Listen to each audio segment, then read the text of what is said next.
जी, अभी मैंने रिकॉर्डिंग इसकी स्टार्ट कर दी है, तो आप लोगों के माइक्स मैंने म्यूट कर दिए हैं जस्ट टू मेक श्योर कि आप लोगों की जो कम्युनिकेशन है मेरे साथ रहे। आप चैट को यूज़ कर सकते हैं, जहाँ पे भी आपको कोई क्वेश्चन लगे कि पूछना चाहिए, आप लोग पूछ सकते हैं।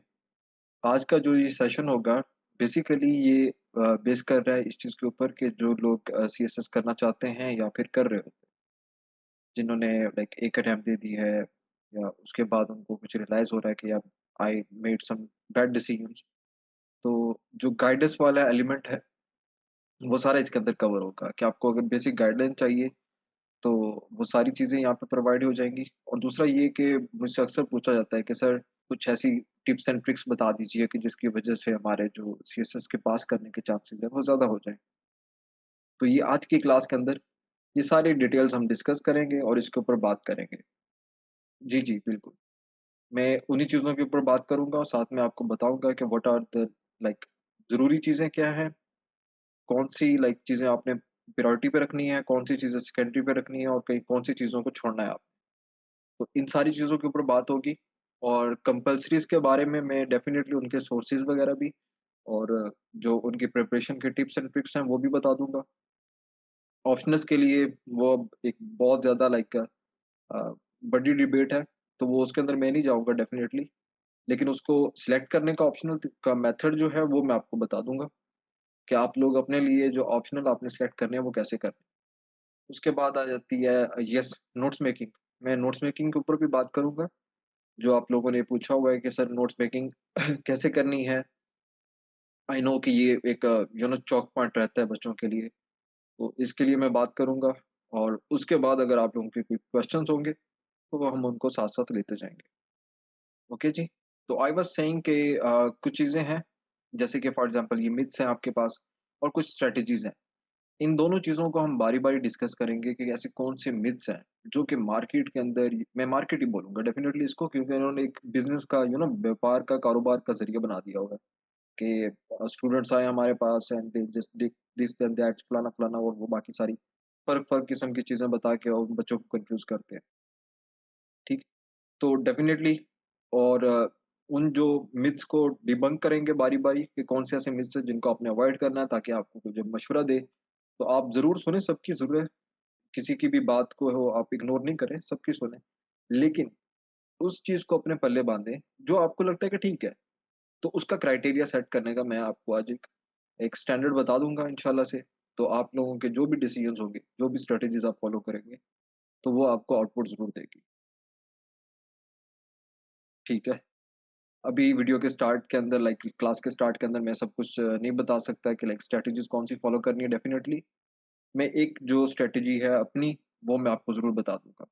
उसको फॉलो करना ना करना आपके एंड पे है। नहीं, नहीं, ये वीडियो उनके लिए हरगिज़ नहीं है जो कि लाइक जिन्होंने अभी सीएसएस 2025 का जिनके पास लाइक 3 महीने या 4 महीने का टाइम है, उनके लिए हरगिज़ नहीं है। वो इसको स्किप करें, वो उसको लीव करना चाहे लीव कर दें, उनके लिए नहीं है क्योंकि उनके पास अभी टाइम नहीं है ना कि वो अपनी अगर कोई स्ट्रैटेजी लेके चल रहे हैं, उसको चेंज करके अभी दोबारा कोई नई स्ट्रैटेजी पकड़ें। हरगिज़ नहीं, आप लोगों के लिए मैं अलग से कुछ कभी बना दूँगा अगर टाइम मिला तो। आप लोग कह सकते हैं कि आप लोगों को अभी क्या करना चाहिए, तो उसके अंदर मैं बात करूँगा। बट ये उन लोगों के लिए है जो कि अभी सीएसएस करने के बारे में सोच रहे हैं या फिर जिन्होंने अभी स्टार्ट किया। ओके जी। तो सबसे पहले आप लोगों के लिए एक खुशखबरी लेके आता हूँ मैं, ताकि आपको थोड़ा-सा सुकून मिले। ये जितना अभी डिप्रेसिंग माहौल चल रहा है ना कि सीएसएस कैसा मुश्किल काम है, ठीक है, toughest exam of the Pakistan, फलाना-फलाना, दिस एंड दैट। तो इन चीज़ों को कवर करने के लिए मैं आपको थोड़ा-सा कम्फर्टिंग स्टैटिस्टिक्स का ओवरव्यू देना चाहता हूँ। Just have a look. आपको पता है लास्ट ईयर जो एमपीटी के अंदर जितने बच्चों ने अप्लाई किया था, वो थे अराउंड 45,000 प्लस। अब मैं डिज़ायर की बात नहीं कर रहा, डिज़ायर तो हर बंदा करता है ना। आप भी करते होंगे डिज़ायर, आपका कोई कज़न भी करता होगा, आपका कोई फ्रेंड भी करता होगा। आप किसी से भी पूछेंगे वो उसका कोई ना कोई रिलेटिव, कोई ना कोई रिश्तेदार, वो सीएसएस के बारे में ज़रूर सोचता है ज़िंदगी के अंदर एक बार लाज़मी सोचता है, ठीक है? अब डिज़ायर वाले अलग हैं, अप्लाई करने वाले अलग हैं। तो जो इन्होंने अप्लाई किया है वो है अराउंड 45,000 और इसके अंदर एमपीटी हो गया, उसका रिज़ल्ट आया, हमें पता चला जी पास किए हैं कितने लोग जो है वो पास किए हैं वो 38,000 के अराउंड अबाउट थे, 38,000 मे बी 37,000। तो उससे अंदाज़ा हुआ कि 7,000 टू 8,000 जो बच्चे हैं, वो वहीं से एलिमिनेट हो गए, फ़िल्टर आउट हो गए, ठीक है? दे वर नॉट सीरियस और मे बी शायद वो अपीयर नहीं हुए या कोई और उनका इश्यू रहा होगा। वो एम्पैथी के पास नहीं कर सके, तो वो वहाँ पे रह गए पीछे। अब उन 38,000 में से और 37,000 में से इमेजिन दिस कि 20,000 लोग, 20,000 लोग अप्लाई ही नहीं करते रिटर्न की। 20,000 लोगों ने अप्लाई नहीं किया तो पीछे कितने बच गए? 18,000 जिन्होंने रिटर्न के लिए अप्लाई किया। अब रिटर्न के लिए अप्लाई करने में और रिटर्न के एग्ज़ाम के अंदर थोड़ा-सा टाइम होता है। तो उस टाइम फ्रेम के अंदर जो कैंडिडेट्स होते हैं, जो एस्पायरेंट्स होते हैं, जो स्टूडेंट्स होते हैं वो ये सोचते हैं कि अगर मेरी तैयारी अच्छी है तो मैं अपीयर हो जाऊँगा, अगर मेरी तैयारी अच्छी नहीं है तो मैं अपीयर नहीं होऊँगा क्योंकि डेफ़िनिटली आपकी अटेम्प्ट काउंट कब होगी जब आप एग्ज़ामिनेशन हॉल के अंदर जाके अपनी अटेंडेंस लगवाते हो, ठीक है? फर्स्ट एग्ज़ाम जो आपका एसे का होता है, तब जाके जब आपने अटेंडेंस मार्क कर दी है, तभी आपकी अटेम्प्ट काउंट होगी अदरवाइज़ नहीं होगी, ठीक? तो वो उनको लगता है कि हाँ, मेरी प्रिपरेशन नहीं है, दिस एंड दैट और बाकी सारी चीज़ें, तो वो एग्ज़ाम के अंदर अपीयर नहीं होते। कितने लोग अपीयर नहीं होते? Just look at that. कि 18,000 में से 18,000 ने अप्लाई किया, 13,000 जो है वो एग्ज़ाम के अंदर बैठे, ओके? अब 13,000 जो एग्ज़ाम के अंदर बैठे हैं, व्हाट डू यू थिंक कि ये सारे के सारे लोग जो हैं वो सीरियस कैंडिडेट्स हैं? कि ये सारे जितने भी स्टूडेंट्स आ रहे हैं, ये सारे लाइक इन्होंने अच्छे से सीरियसली हर एक चीज़ को लाइक सिलेबस को, पास्ट पेपर्स को, practice, revision everything they did all कि सिलेबस पूरा कवर किया है? I don't think so. इनमें से मेजॉरिटी जो है, वो लोग होते हैं जो ये कहते हैं कि चलो एक चांस ही है ना, हम लेके देख लेते हैं क्या बनता है। For the sake of experience मैं फर्स्ट अटेम्प्ट देता हूँ, ठीक है? ये देती हूँ, ऐसे भी लोग होते हैं और कुछ इसी तरह के लोग होते हैं कि चलो यार सो के उठा हूँ तो अब्बा ने कहा है कि पेपर देने जाओ, तो चलो पेपर दे के देख लेते हैं, पास हो गया, ना आया तो ना आया, ठीक है? अल्लाह अल्लाह खैर सला ऐसे भी लोग होते हैं। तो अगर मैं लाइक अपने मार्जिन को हाई करके भी देखूँ, तो मुझे पता चलता है कि अराउंड 4,000 नहीं 5,000 कर लेते हैं चलो। 5,000 लोग जो हैं, वो ऐसे लोग होते हैं जिन्होंने सिलेबस कवर किया होता है, जिन्होंने थोड़ी-सी प्रैक्टिस की होती है, जिन्होंने कुछ अपनी लाइफ़ के अंदर डिसिप्लिन रखा होता है, प्रिपरेशन जो है वो ठीक कर की होती है, वो इतने लोग होते हैं, मैक्सिमम, इससे ज़्यादा नहीं होंगे। अब इनमें से पास कितने लोग होते हैं? जस्ट 400। तो आपका अगर मैं ये कहूँ कि आपका जो कॉम्पिटिशन है, वो इन लोगों से नहीं है, वो ना ही इन लोगों से है, ना ही इन लोगों से है। आपका कॉम्पिटिशन जो है वो इन 4,000 या 5,000 लोगों से, ठीक है? तो इन अदर वर्ड्स कि अपने आप को थोड़ा-सा रिलैक्स कीजिए। ये मत सोचिए कि पूरे पाकिस्तान का मुकाबले का इम्तिहान है, तो उसके अंदर पूरे पाकिस्तान से आपका मुकाबला है। ऐसा नहीं है। ये 4,000 और 5,000 लोग हैं, इनके साथ आपका कॉम्पिटिशन है। तो आपने अपने आप को इनमें से 400 की रेंज में या 300 की रेंज में लेके आना है। Simple is that. Okay? Clear है? जी, ऐसे ही होता है। और आप ये ऑन एवरेज ऐसे ही है। लाइक अगर आप पिछले साल का देखेंगे, उससे पिछले साल का देखेंगे, उससे पिछले साल का देखेंगे, जब से एमपीटी इंट्रोड्यूस हुआ है। तो ये स्टैटिस्टिक्स आ रहे हैं। इसके अंदर कोई चेंजेस नहीं है। ठीक है? एवरेज प्लस माइनस होता है।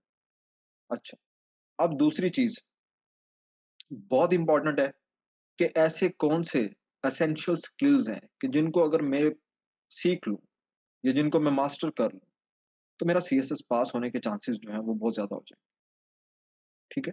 अब बारी-बारी इनको डिस्कस भी करेंगे और इनको मास्टर करने का, इनको इम्प्रूव करने का जो मैकेनिज़्म है वो भी मैं आपको समझा दूँगा। नो मैटर कि आप बिगिनर लेवल पे हो, नो मैटर कि आपने एक आधी अटेम्प्ट दे दी होगी, ओके? जी, तो अक्सर लोग कहते हैं ना कि ये जो सीएसएस पास करते हैं तो इनके पास कौन से ऐसे सुरख़ाव के पर होते हैं, ठीक है? लाइक एक भाई ने किया है तो उसके भाई ने भी कर लिया, उसके फिर कज़न ने भी कर लिया, उसके फिर फलाने ने भी कर लिया। रिलेटिव्स के अंदर जो मैं मोस्टली जो है वो चीज़ चल रही होती है। और सम टाइम हम देखते हैं कि यार मैं एक लाइक मेरा कोई फैमिली में ब्यूरोक्रेट नहीं है, तो मैं सोचूँगा कि मैं अब सीएसएस कैसे करूँ? मुझे तो प्रॉपर गाइडेंस ही नहीं है ना। तो मैं ब्लेम कर दूँगा सिस्टम को। तो जो कि वो भी गलत है और जो पास करते हैं उनके पास डेफ़िनेटली कुछ एसेंशियल स्किल्स हैं। अब वो एसेंशियल स्किल्स मैंने नहीं लिखे, ना आपने लिखे हैं, ना किसी अकेडमी ने बताए हैं, ना कुछ। वो बताए हैं हमें एग्ज़ामिनर ने और एग्ज़ामिनर रिपोर्ट के अंदर बताए हैं। तो देखते हैं बारी-बारी वो कौन से हैं। Just give me a minute I have to take this call.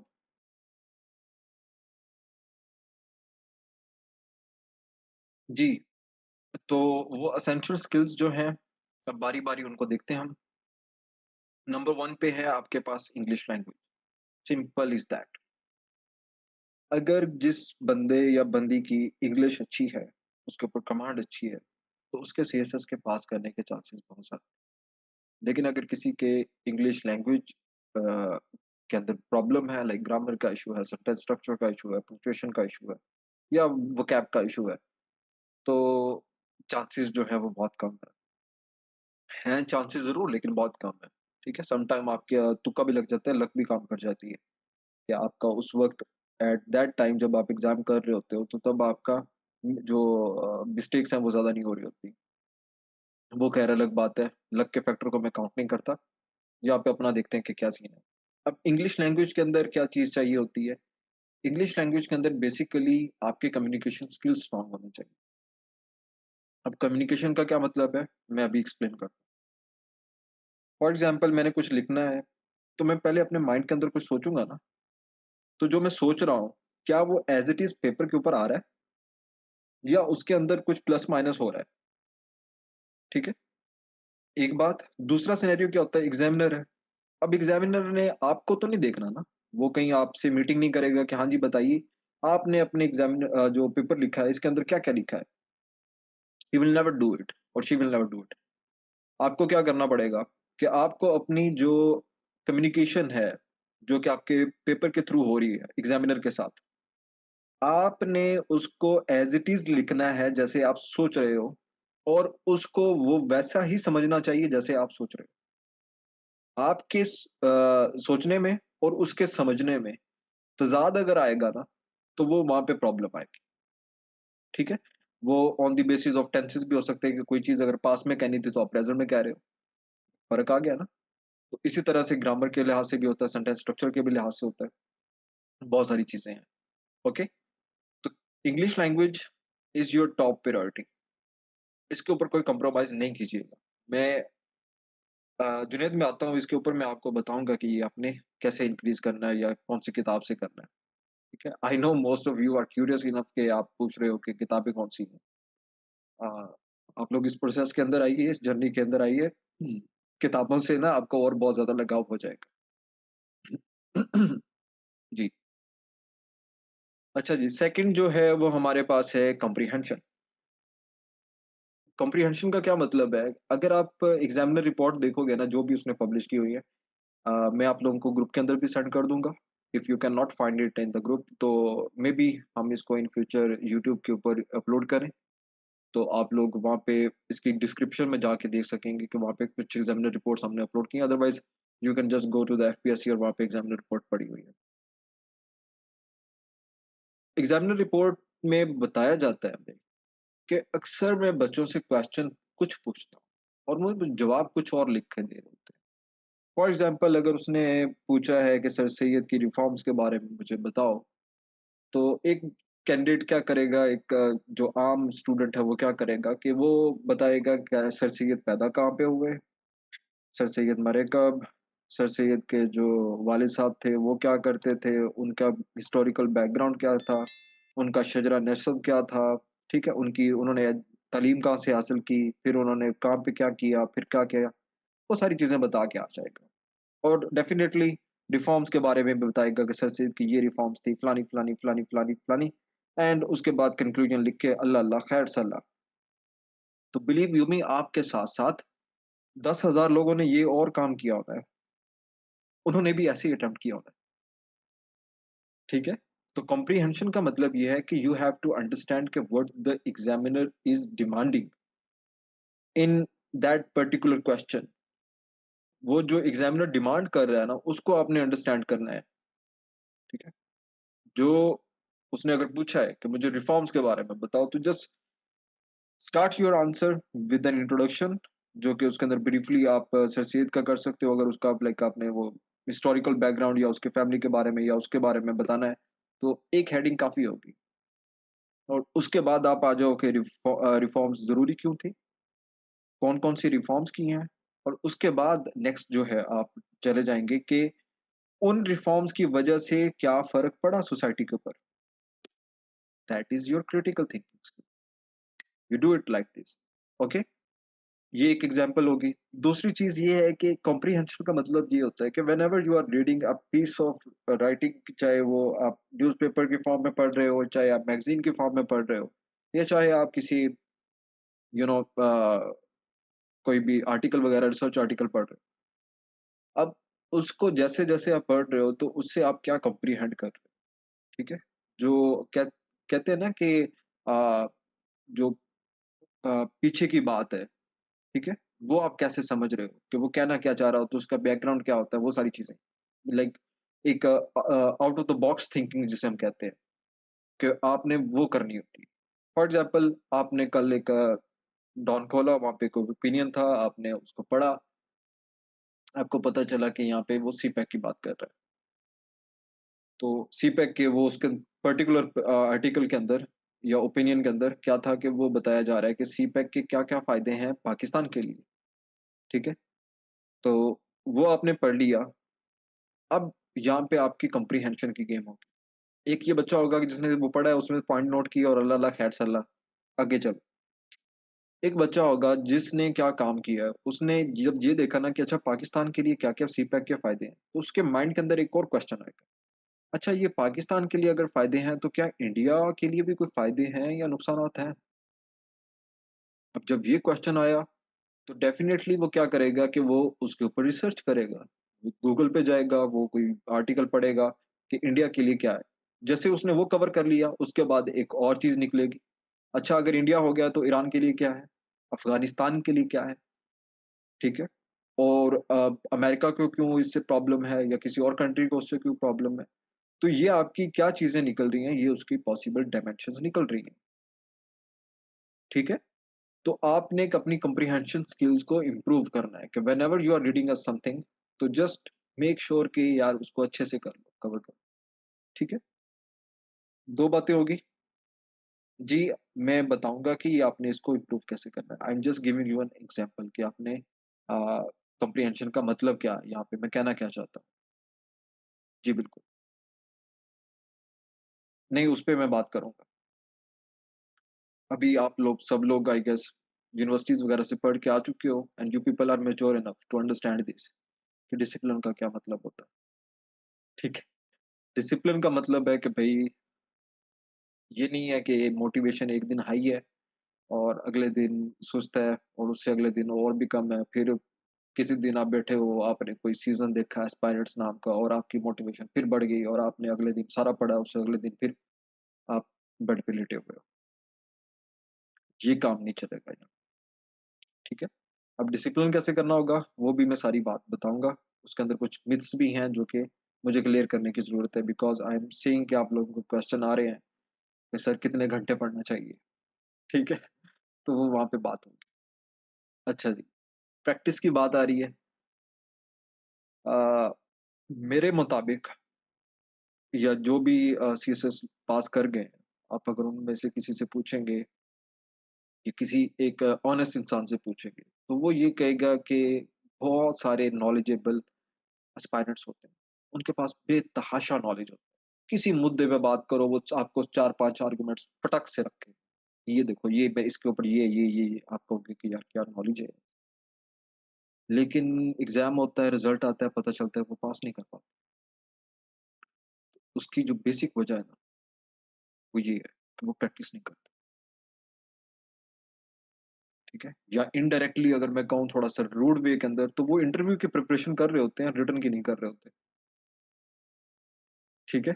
लेकिन होना ये चाहिए कि पहले आप रिटन की प्रिपरेशन करें, उसके बाद फिर इंटरव्यू की करें, सही? तो इसको भी देखेंगे कि प्रैक्टिस कैसे करनी है और ये सारी चीज़ें। ये 4 स्किल ऐसे हैं, अगर आपने इनको अपनी लाइफ के अंदर इनकॉर्पोरेट कर लिया, तो सीएसएस के अंदर पास होने के चांसेस इंतहाई, इंतहाई, इंतहाई ज़्यादा है, ठीक है? एक बात। दूसरी बात कि अब कौन-सा रोड मैप है कि क्या चीज़ करें कि हम ये स्किल्स अपनी लाइफ के अंदर इनकॉर्पोरेट कर सकें। नंबर फर्स्ट, इंग्लिश लैंग्वेज के लिए क्या है? अब यहाँ पे मैं 2 लोगों को डिस्कस करूँगा। एक होंगे बिगिनर, जिन्होंने लाइक ताज़ा-ताज़ा यूनिवर्सिटी फिनिश करी है और उसके बाद अभी वो सीएसएस की प्रिपरेशन के लिए आ रहे हैं। और यूनिवर्सिटी के अंदर हमें पता है कि हमारी जो लैंग्वेज होती है वो कैसी होती है। उसके अंदर क्या-क्या चीज़ें हम लोगों ने लाइक किस तरह से लिखी होती है, हमें ग्रामर का कोई फ़र्क नहीं पड़ता, हमें सेंटेंस स्ट्रक्चर को हम कहते हैं भाड़ में जाए, बस लिखा जाए। और ये उनके एंड पे भी है, लाइक इंस्टीट्यूट के एंड पे भी, वो भी उसको चेक कर देते हैं। बॉदर ही नहीं करते कि बच्चे को बोलें कि यार आप अपनी थोड़ी-सी जो कम्युनिकेशन स्किल्स हैं इनके ऊपर काम करो। ठीक? चलो जी। आ जाइए बिगिनर हज़रात, आप लोग किताबों के नाम पूछ रहे थे। ये देखिए, अब आप लोग इस लेवल पे हैं कि आपको पार्ट्स ऑफ स्पीच का बेसिकली उनकी आइडेंटिफिकेशन नहीं है, आपको नहीं पता कि नाउन पहले आना है या प्रोनाउन पहले आना है, या एडजेक्टिव कहाँ पे आना है, एडवर्ब कहाँ पे आना है, ठीक है? आपको उनकी पोज़ीशंस का नहीं पता, आपको नहीं पता कि अच्छा ये प्रीपोज़िशन के बाद क्या लगना है, ठीक है? सब्जेक्ट लगना है, ऑब्जेक्ट लगना है, क्या लगना है? फिर डोंट नो। तो उसके लिए ये है कि there is a book by the name of chemical English grammar. I think ये सलमान अल वहीद की है, ठीक है? अ, ये बुक लीजिए, शॉर्ट फॉर्म के अंदर ना मैं रिकमेंड करता हूँ, ना मैं सजेस्ट करता हूँ। प्लीज़ थोड़े से पैसे खर्च करके हार्ड में ले लीजिए, आपको फ़ायदा देगी, ठीक है? तो आप इसको जाइए, इसके अंदर 2 बेसिक सेक्शंस हैं, सेक्शन 1 एंड सेक्शन 2। सेक्शन 1 जो डील करेगा वो सेंटेंस के बारे में थोड़ा-सा बताएगा, ठीक? और सेक्शन 2 जो है उसके अंदर पार्ट्स ऑफ स्पीच है, टेंसेस है, ठीक है? वॉइस है, नरेशन है, वो सारी चीज़ें हैं, तो वहाँ पे कवर हो जाएगी। जो आप लोग पहले कीजिएगा कि जो फर्स्ट सेक्शन है उसको स्किप कीजिए, सेकंड सेक्शन को अच्छे से पढ़िए।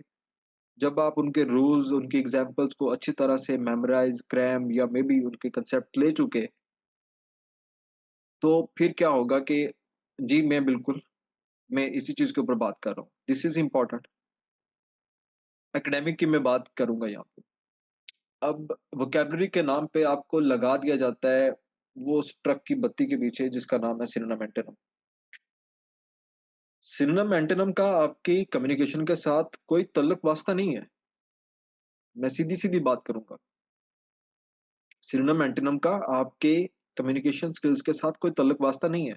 हाँ, वो कुछ हद तक इम्पैक्ट करते हैं, लाइक उसका फ़ायदा होता है।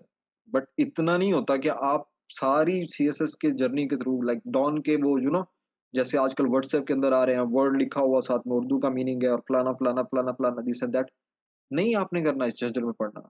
You don't have to do it. मैं अभी प्रूव करूँगा कि क्यों नहीं करना आपने, ठीक है? ये बहुत गलत अप्रोच है और आई डोंट नो किसने शुरू की है। क्योंकि अगर किसी ने शुरू किया तो मुझे पता होता, मैं उसका ब्लेटेंटली यहाँ पे नाम लेता कि भई इस बंदे ने गलत किया है। इसने एक पूरी जनरेशन को या एक पूरी कैटेगरी को जो सीएसएस करना चाहते हैं उनको एक खुडे लाइन लगा दी इसने, ठीक है? ऐसा नहीं करना आपने। आपने सिर्फ़ एकेडमिक वोकैब यूज़ करनी है जो कि आपके लिए ज़रूरी है। एकेडमिक वोकैब हर जगह पे मिल जाएगी आपको। Maybe I will put a link के एक यहाँ पे वर्ड फैमिली का फाइल जहाँ पे ग्रुप के अंदर शेयर कर दूँ आप लोगों के साथ। जस्ट रीड दैट और आपको सब पता होना चाहिए कि अगर मैं बोल रहा हूँ कि करता हूँ, तो करते हूँ के लिए आप कौन-सी वोकैब यूज़ करेंगे, ठीक है? आपको पता होना चाहिए कि कंपेल और कॉम्प्रिहेंड के अंदर क्या डिफरेंस है, ठीक? तो एकेडमिक वोकैब अपनी स्ट्रॉन्ग कीजिए, इसका मीनिंग, इसका यूसेज आपको आना चाहिए, ठीक है? एग्ज़ामिनर रिपोर्ट्स के अंदर एक ये भी चीज़ देखने को मिली है कि अक्सर बच्चे बहुत अच्छी वोकैब यूज़ करते हैं, लेकिन उनका यूसेज उन्हें पता नहीं होता। उनको पता नहीं होता कि इसको इस्तेमाल कहाँ पे करना है। अपनी तरफ से वो इम्प्रेस करने के लिए बड़ी हाई-फाई वोकैब लिख के आ जाते हैं और वो चीज़ बैकफ़ायर करती है। डेफ़िनिटली एग्ज़ामिनर बच्चा तो नहीं होता। ओके जी, बिगिनर्स लोग, आप लोग जब ये काम कर चुके, लाइक आपने ये स्टेज कवर कर ली, आपने उसके रूल्स पढ़ लिए, उसके टेंसेस वगैरह पढ़ लिए, आपको पता चल गया कि पार्ट्स ऑफ स्पीच कैसे होते हैं, कुछ बेसिक रूल्स का पता चल गया। आपने टेंसेस को मेमोराइज़ कर लिया कि लाइक पास्ट कब यूज़ करना है, प्रेज़ेंट कब यूज़ करना है, ठीक है? वो सारी चीज़ें कि उनके साथ कौन-सी वर्ब लगनी है, उनके साथ प्लूरल लगना है, सिंगुलर लगना है, दिस एंड दैट ऑल ये कवर हो जाएगा इसके अंदर और वोकैब भी आपने थोड़ा बहुत अपना इसके ऊपर काम कर लिया। पीछे क्या बचा? अब जो रह गए हैं ना बाकी स्टूडेंट्स जो कहते हैं कि हम थोड़ा-सा एडवांस हैं, हमें ये सारी चीज़ें आती हैं, सर बच्चों वाली चीज़ें बता रहे हैं, तो ये आपके लिए। आप लोगों ने एक किताब लेनी है जिसका नाम है इंग्लिश ग्रामर इन यूज़ बाय रेमंड मर्फी। बहुत अच्छी किताब है। आप लोग लीजिए क्योंकि अब आपको पता है कि नाउन क्या चीज़ है, आपको पता है प्रोनाउन क्या चीज़ है, आपको पता है इनकी पोज़ीशंस क्या है, कहाँ पे रखना है, कहाँ पे नहीं रखना और वो जो बेसिक ग्रामर के रूल्स हैं अब आपको आते हैं वो। अब आपने उनको यूज़ करना है इसके अंदर। इसके अंदर आपको एक्सरसाइज़ेज़ मिलेंगी, आपने उन एक्सरसाइज़ेज़ को सॉल्व करना है, ठीक है? सॉल्व करके इसकी की भी मिल जाती है, की के अंदर देखें कि उसके आंसर मैच हो रहे हैं कि नहीं आ रहे, ठीक आ रहे हैं कि नहीं आ रहे। Maybe I think book and पे की है, तो वहाँ पे आप देख सकते हैं उसको प्रैक्टिकली चेक करके कि हाँ, मेरी जो ग्रामर की मैंने जो रूल्स याद किए हैं, वो मुझे आते हैं कि नहीं आते। नंबर 1 सेकंड चीज़ है कि जब आप ये भी कर लो, उसके बाद अब आओ फ्रेजेज़ की तरफ, क्लॉजेज़ की तरफ, टाइप्स ऑफ सेंटेंसेस की तरफ या मॉडर्न ग्रामर की तरफ, जैसे सेंटेंस स्ट्रक्चर हम बोलते हैं, इसकी तरफ आओ। पहले सीखो कि फ्रेज़ क्या होती है, क्लॉज़ क्या होती है, ठीक है? कौन-कौन सी क्लॉज़ेज़ होती हैं, कौन सी क्लॉज़ कैसे बनती है, फ्रेज़ या क्लॉज़ के अंदर डिफरेंस क्या होता है, फिर उसके बाद types of sentences, simple sentence कैसे होता है, कैसे लिखना होता है और जी, ये अ जी, आप मुझे बता दीजिएगा मैं आपको जो है ना इसका कुछ प्रोवाइड कर दूँगा। आप मुझे मैसेज कर दीजिएगा लाइक जो व्हाट्सएप का ग्रुप है अपना उसके में, तो आई विल प्रोवाइड यू ठीक है? हाँ जी। नहीं इसका इंग्लिश का मैं खुद कोर्स लेता हूँ, कोई और नहीं लेता। इंग्लिश का मैं ही पढ़ाता हूँ। अच्छा जी। अ, फ्रेजेज़ आपने देख लिए, उसके बाद क्लॉज़ेज़ की आपने बात कर ली। अब क्लॉज़ेज़ के बाद साथ आपने जो सेंटेंसेस के टाइप्स हैं simple, present sorry simple, compound, complex और मे बी कंपाउंड कॉम्प्लेक्स। जब आपने इनको कवर कर लिया अच्छे से, आपको पता चल गया कि अच्छा ये सिंपल है, तो इसको कंपाउंड करने के लिए मुझे क्या ऐड करना पड़ेगा, कहाँ पे कोऑर्डिनेटिंग कंजंक्शन लगानी पड़ेगी, कहाँ पे जो पंक्चुएशन है वो यूज़ करनी है, ठीक है? और इसको अगर ये कंपाउंड वाले को कॉम्प्लेक्स के अंदर कन्वर्ट करना है तो कैसे करना है? जब आपको इन सारी चीज़ों का पता चल जाएगा, तो आपके लिए आधे से ज़्यादा काम तो हो गया। सेंटेंस तक ठीक हो गया, तो sentence is the building block of like आप उसे कह लो कि paragraph writing and paragraph is the building block of जो आपका एसे है। तो जब सेंटेंस ठीक है, तो पैराग्राफ राइटिंग भी आपकी ठीक हो जाएगी, बस आपने क्या होगा कि उसके अंदर देखना होगा कि टॉपिक सेंटेंस कहाँ पे आता है, उसके बाद कौन-सा सेंटेंस होता है, उसके बाद क्या चीज़ आती है और फिर बाद में कंक्लूजन कैसे आता है। तो पैराग्राफ राइटिंग भी आप सीखेंगे and last but not the least white जितना हो सके मेरे अज़ीज़ान-ए-मन लिखिएगा, क्योंकि क्या होता है कि आई हैव सीन पीपल जो बहुत हार्ड वर्किंग होते हैं। वो इतनी मेहनत से ये काम करते हैं, इतनी मेहनत से ये काम करते हैं, इतनी मेहनत से ये काम करते हैं, सब कुछ करते हैं, लेकिन फिर ये काम नहीं करते। उनको लगता है कि हाँ जी, अभी मुझे इंग्लिश आ गई है, मुझे ग्रामर आ गई है, अल्लाह अल्लाह, खैर से अल्लाह। अब मुझे किसी और चीज़ की ज़रूरत नहीं है। मुझे कोई और चीज़ पढ़ने की ज़रूरत नहीं है, मुझे कोई और प्रैक्टिस करने की ज़रूरत नहीं है। लेकिन जब वो ये नहीं करते, believe you me, it will only take 1 और 2 मंथ्स कि आप दोबारा से ग्राउंड ज़ीरो पे आके आप रह जाओगे। तब आपको ये फ़ील होना शुरू होगा कि यार मुझे तो भूल गया हूँ मैं कि कैसी क अच्छा वो प्रीपोज़िशन के कहाँ पे लगनी है, उसके साथ फिक्स प्रीपोज़िशन कौन-सी थी, फलाना-फलाना ये सब भूल जाओगे, ठीक है? जब तक आप उसको प्रैक्टिस में नहीं लेके आओगे। तो इस वजह से मैंने यहाँ पे इसको लिखा है, ठीक हो गया? ये आपका रोड मैप था कि आपने इंग्लिश लैंग्वेज को कैसे स्ट्रॉन्ग करना है। अच्छा जी, एकेडमिक वोकैब कहाँ से मिलेगी? एकेडमिक वोकैब आपको अ, मैं आपके साथ फ़ाइल शेयर कर दूँगा, डोंट वरी, ठीक है? अदरवाइज़ देयर आर सोर्सेज़ हैं कि आप जो गूगल पे जाइए, जस्ट राइट देयर कि एकेडमिक वोकैब लाइक जो आप उनका लेवल देख लें, बी2 से लेके और सी1 तक कर लें आप, that would be enough. Academic vocab from B2 to C1। ये एक स्टैंडर्ड है, लाइक उनको चेक कर लीजिएगा आप। मैं इसके ऊपर नहीं अभी जाऊँगा। जी, ओके। अभी मैंने बात की थी कि एकेडमिक लैंग्वेज के ऊपर थोड़ी-सी हम डिटेल में बात करेंगे। आप हज़रात के सामने ये 2 पैसेज हैं, प्लीज़ इसको पढ़िएगा ज़रा और मुझे बता दीजिए कि कौन-सा ठीक लिखा हुआ है, कौन-सा नहीं ठीक लिखा हुआ है, ठीक है? कौन-सा ऐसा लिखा हुआ है जिसकी आपको समझ जल्दी आ रही है और कौन-सा ऐसा लिखा हुआ है लाइक उसके कुछ समझ नहीं आ रहा है इतना ख़ास, एक रीड के अंदर।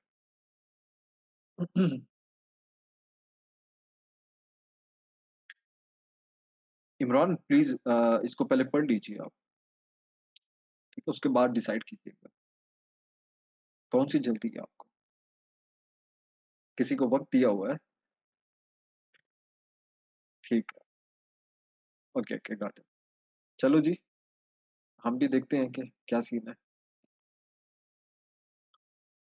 ओके, जी, पाकिस्तान वाला ठीक है, लाइक राइट वाला ठीक है, ये वाला, ओके, ये वाला ठीक है और कोई है जो ये भी कह रहा हो कि ये जो लेफ्ट वाला है ये ठीक है? नहीं है? अच्छा, ये मैंने बच्चों डॉन से उठाया था और ये maybe I guess TRT, yes, TRT से उठाया था। ये नहीं कि डॉन का मैंने कोई फ्रंट पेज से उठा लिया था, ये ओपिनियन था डेफिनिटली किसी ऑथर का, मैं उनका नाम नहीं लूँगा यहाँ पे और ये भी किसी ऑथर का था, दोनों जो है। अब मज़े की बात मज़े की बात ये है कि पाकिस्तान के अंदर हम लोग कल्चर बनाने में बहुत माहिर हैं। कोई भी चीज़ होती है हम उसको पकड़ के अडॉप्ट करने की कोशिश करते हैं। इसी तरह अंग्रेज़ी को भी हमने अडॉप्ट करने की अच्छी तरह से कोशिश की है। लेकिन साथ में हमने उसको एक स्टैंडर्ड भी बना दिया। किसी की पर्सनैलिटी जज करनी है, किसी का कैरेक्टर जज करना है, तो वो देखो कि कितनी अच्छी इंग्लिश बोल रहा है, ये कितनी अच्छी इंग्लिश लिख रहा है, ठीक है? अब एक बेसिक चीज़ की समझ नहीं आती कि ये एक कम्युनिकेशन है आपकी, like it's a mode of communication, language है। आपने इससे किसी को अपनी बात समझानी है, that's it. You don't have to impress anybody. अब ये वाला जो है, ये इसके अंदर आप देखोगे कि ये सारे के सारे कोई भी इसके अंदर मेरे ख्याल में वर्ड ऐसा नहीं है जो कि एकेडमिक्स में ना हो, ठीक है? और ये वाला जो है ये जर्नलिस्ट लैंग्वेज है आपके पास, जर्नलिज़्म के अंदर यूज़ होती है। जर्नलिज़्म में क्या होता है कि आप चीज़ों को स्पाइस अप करते हो, मिर्च मसाला तड़का-शड़का लगा के लोगों के लिए इंटरेस्टिंग बनाते हो, ठीक? तो ये वाली लैंग्वेज यूज़ हुई और दूसरी वाली एकेडमिक है। एकेडमिक के अंदर क्या है कि आपको पता चलेगा कि आप जब पेपर के अंदर लिखोगे ना, तो आपका भी यही स्टैंडर्ड होना चाहिए। मैं बड़ा फ्रैंकली बात कर रहा हूँ। जी, बिल्कुल। हाँ। अब होता क्या है, आपको पता ही है ना, ये आपके पास एक फॉर एग्ज़ाम्पल इस तरह की एक पीडीएफ बना आएगा, उसके अंदर ये इसका मीनिंग लिखा होगा, इसका मीनिंग लिखा होगा, ठीक है? जो-जो मुश्किल वर्ड्स होंगे, अनफोल्डिंग का मीनिंग लिखा होगा, जेनोसाइड का मीनिंग लिखा होगा, ठीक है? Like that.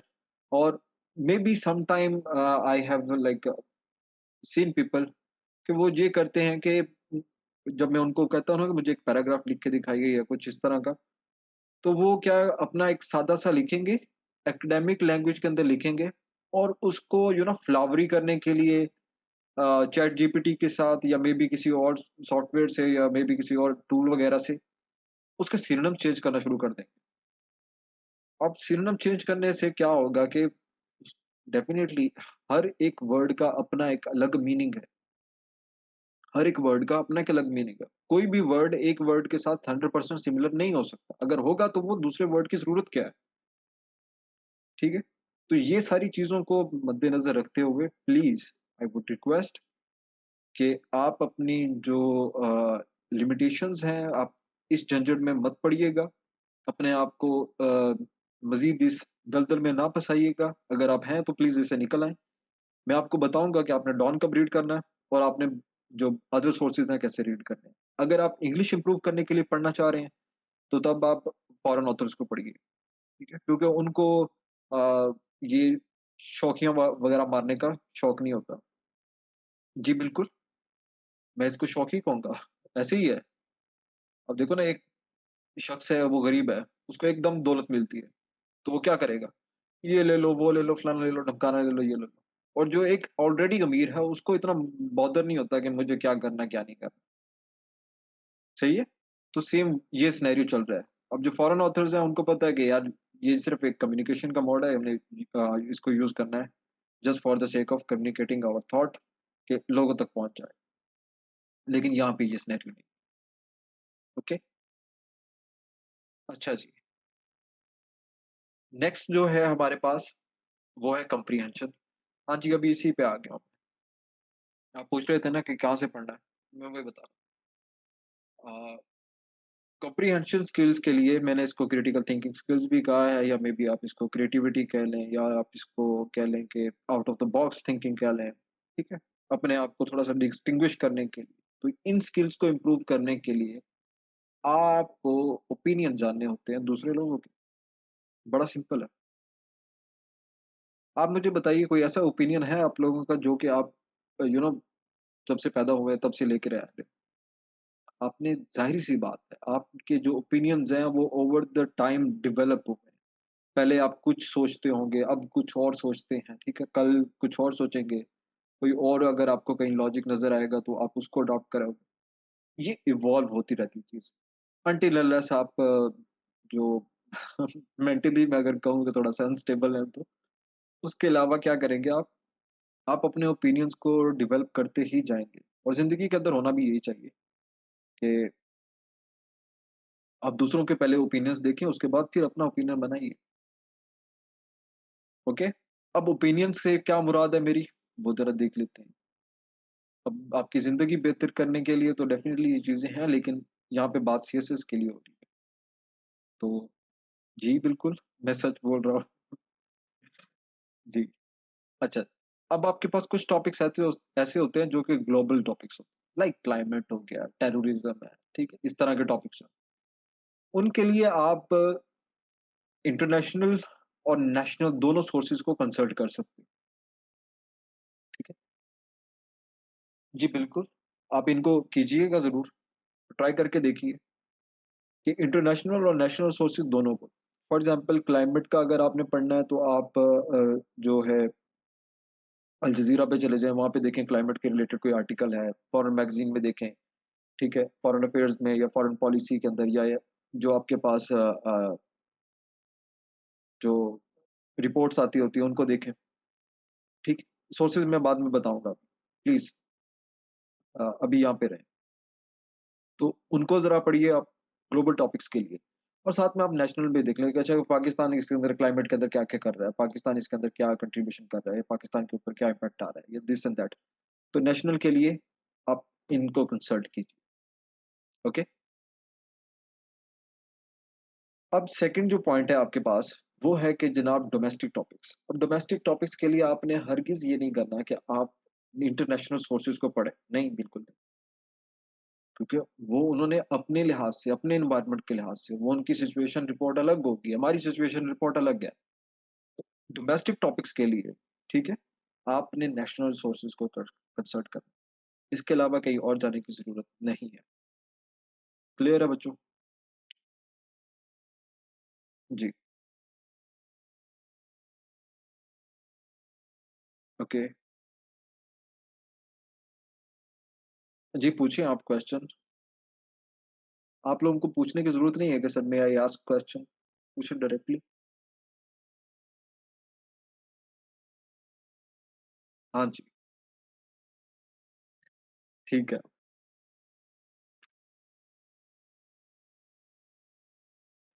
जी, मैं मानता हूँ कि पाकिस्तान में इंटरनेट का इश्यू है, बट इंशाल्लाह मैं कोशिश करूँगा, ये मैं कह दूँगा कि वो इस लेक्चर को अपलोड कर दें यूट्यूब पे, या मे बी इसकी रिकॉर्डिंग करके आपको लिंक शेयर कर दें, सो दैट कि आप इसको कवर कर लें। नहीं, तलहा ऐसी बात नहीं करनी यहाँ पे, किसी के बारे में बुरा नहीं कहना, बिल्कुल नहीं। हमारा अपना एक नैरेटिव है, हमारी अपनी एक कॉज़ है, हम उसके साथ चलेंगे। कोई क्या करता है हमें उससे सरोकार नहीं। अच्छा, अब डिसिप्लिन के लिए बड़े मज़े की स्टोरी मैं आपको बताता हूँ। आपने ऐसे लोग सुने होंगे ना जो ये कहते हैं कि सीएसएस जो है ये तो 6-7 साल की गेम है, इससे कम तो हो ही नहीं सकता, इससे कम तो नहीं हो सकता, ठीक है? लाइक बहुत टफ है, वेरी टफ। ओह गॉड! के लिए 20-20 घंटे पढ़ना पड़ता है, खुद को तन्हा कर देना पड़ता है। लाइक मैं फैमिली को फॉर एग्ज़ाम्पल ऐसे हो जाना पड़ता है कि अक्सर अब्बा-अम्मा की भी कॉल आए और उनको फिर कॉल उठा के और ये कहना कि अम्मा मैं पढ़ रहा हूँ, अब्बा मैं पढ़ रहा हूँ, मैं बाद में बात करता हूँ। वो बेचारे पता नहीं कब से वेट कर रहे होते हैं कि तुझ कब वक़्त से बात करें और तू आगे से उनको एक्सक्यूज़ क्या दे रहा है। अगर तू उनके लिए आधा घंटा, 1 घंटा, 2 घंटे, 3 घंटे निकाल लेगा तो क्या फ़र्क पड़ जाएगा, ठीक है? अब मैं वो बता रहा हूँ। आई एम सॉरी मैं हार्श हो रहा हूँ लेकिन आई हैव सीन मैंने अपनी आँखों से देखा ये होते हुए। कि वैसे आम टाइम के अंदर दोस्तों के साथ ये हल्ला-गुल्ला, फलाना-फलाना, ये मूवी, ये डिस्कशन चल रही है, फलाना चल रहा है। बट जैसे ही अम्मा-अब्बा की कॉल आनी है, अम्मा मैं पढ़ रहा हूँ अभी। अम्मा-अब्बा बेचारे खुश हो जाते हैं कि बच्चा देखो कितना कोई बात नहीं हमसे बात नहीं की उसने, तो उस कमबख्त ने, लेकिन मेहनत कर रहा है और वो बच्चा क्या कर रहा होता है।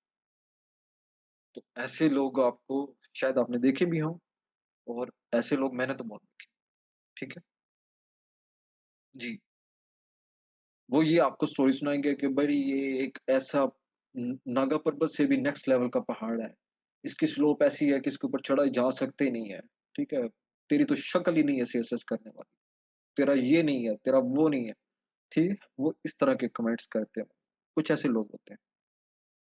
On the other hand we have ये इनसे भी नेक्स्ट लेवल की एक कैटेगरी है, जो साइकिक लेवल पे थोड़े से हिले होते हैं।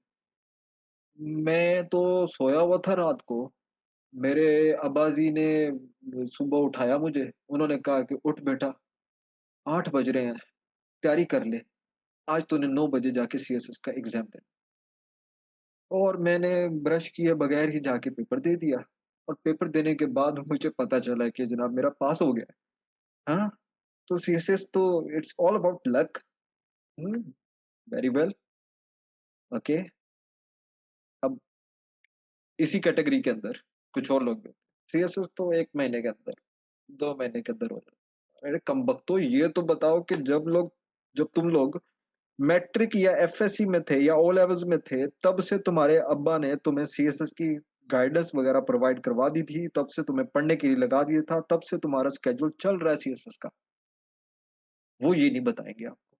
वो क्या बताएँगे, मैंने 2 महीने के अंदर किया, मैंने 6 महीने के अंदर कर लिया। मैंने ये इसको 1 महीने के अंदर कर ली थी। तो ये दोनों कैटेगरीज़ को आपने अवॉइड करना है, अगर तो आपने अपनी ज़िंदगी के अंदर डिसिप्लिन लेके आना है, ठीक है? कैसे आएगा? अगर तो आप कहोगे ना कि ये सोच के चलोगे, टाइम टेबल बना लोगे कि मैंने 18 घंटे आज पढ़ना है और डेली पढ़ना है 18 घंटे, ठीक है? या फिर मुझे डेली 20 घंटे पढ़ना है या 16 घंटे पढ़ना है। तो मेरा मानना है कि शायद आप 1 दिन या 2 दिन या मैक्सिमम 1 हफ्ता तो कर लोगे, लेकिन उसके बाद या तो आप बीमार पड़ जाओगे या आप के जो क्या कैसे मेंटल एबिलिटी है वो कम हो जाएगी या उसके अलावा कोई और सीन हो जाएगा। क्योंकि इंसान जो है वो इतनी सारी चीज़ों को हार्मोनाइज़ नहीं कर सकता। मेरे लिए वो बहुत स्पेशल लोग होंगे जो कि ये कर लेंगे, ठीक है? But I don't think so कि मेरे जैसे आम नालायक लोग ये कर पाते। तो हम लोग इस चीज़ को हम नॉर्मल ह्यूमन बीइंग हैं, हम थोड़ा-सा सादा-सी ज़िंदगी गुज़ारना चाहते हैं, हम सम टाइम अपनी फैमिली को भी देना चाहेंगे, हम कुछ टाइम अपने आप को भी देना चाहेंगे, कुछ टाइम अपनी स्टडीज़ को भी देना चाहेंगे, कुछ टाइम सोने के लिए भी निकालना चाहेंगे। ये हमसे नहीं होता कि 18 घंटे और 20 घंटे वाला काम, ठीक है? तो इसी वजह से मोटिवेशन भी आप लोगों की कम होती है कि एक दिन आप अपने आप को इतना पुश कर लेते हो कि आज मैंने ये काम करना है, आज पूरी बुक खत्म कर देनी है मैंने, ठीक है? और आजकल एक और रेस भी लगी होती है कि मैंने एक किताब को लाइक एक सब्जेक्ट को, एक पेपर को 3 दिन के अंदर खत्म किया, 4 दिन के अंदर खत्म किया, 5 दिन के अंदर खत्म किया। किया तो किया, क्या उखाड़ लिया? क्या क्या निकाला क्या है? रिज़ल्ट आया पता चला फेल हो गया उसमें। ये पहले करके लोगों को क्या जताना चाह रहे हो कि हाँ, that I am very efficient और मैं बहुत अच्छे से काम कर लेता हूँ, ठीक है? तो ये बिल्कुल नहीं। अब डिसिप्लिन कैसे आएगा? उसके लिए ज़रूरी है कि आप अपने 8 से 10 घंटे पढ़ें और वो 8 से 10 घंटे ऐसे पढ़ें कि आपकी प्रॉपर कंसंट्रेशन जो है वो पढ़ाई के अंदर, ठीक है? पढ़ाई के अलावा यहाँ पे कुछ और ना हो। तो इंशाल्लाह यू विल सी कि आपकी लाइफ़ के अंदर डिसिप्लिन भी आ जाएगा और आप एक चीज़ कंसिस्टेंसी के साथ करेंगे, तो आपकी मोटिवेशन भी कम नहीं होगी। मोटिवेशन कब कम होती है कि जब आप एक टास्क अपने लिए इमेजिन कर लेते हो, कि मैं ये करूँगा। फॉर एग्ज़ाम्पल मैंने ये एक सब्जेक्ट के 4 चैप्टर कवर करने हैं और दिन गुज़रने के बाद आप वो 4 चैप्टर नहीं कर पाते हो। आप फॉर एग्ज़ाम्पल 1 चैप्टर कर पाते हो या 2 टॉपिक कर पाते हो। तो अगले दिन आप फिर दोबारा से अपने लिए 4 जो है वो गोल इतना हाई सेट कर लेते हो, तो उसको जब अचीव नहीं कर पाते, तो डेफ़िनिटली फिर आपकी मोटिवेशन बहुत लो हो जाएगी। आपको लगेगा कि यार मेरे से तो नहीं हो पाएगा। लेकिन अगर आप अपने लिए स्मॉल गोल रखोगे कि मैंने ये बस इतना करना है, ये करना है, ये करना है और दैट्स इट, काफ़ी है ये। क्लियर हो गया बच्चों?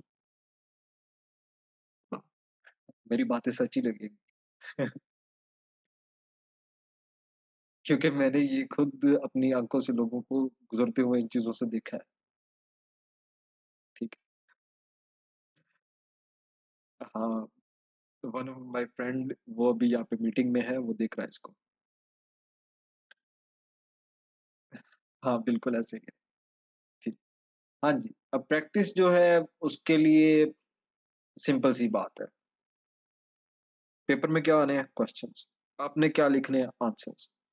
तो प्रैक्टिस के लिए क्या होगा कि आपने पास्ट पेपर से के फॉर एग्ज़ाम्पल आपने सीपैक कवर किया तो ट्राई के आपके पास पास्ट पेपर्स हों, वहाँ पे जाके देखें कि सीपैक से रिलेटेड कोई क्वेश्चन आया हुआ है, उसको उठाइए, उसको अटेम्प्ट कीजिए और नोट्स तो आपके पास ऑलरेडी बने होंगे ना, ठीक है? वो एक हो गया, अगर कोई 2 क्वेश्चन आए हो, दोनों को अटेम्प्ट कीजिए, 3 आए हैं, तीनों को अटेम्प्ट कीजिए।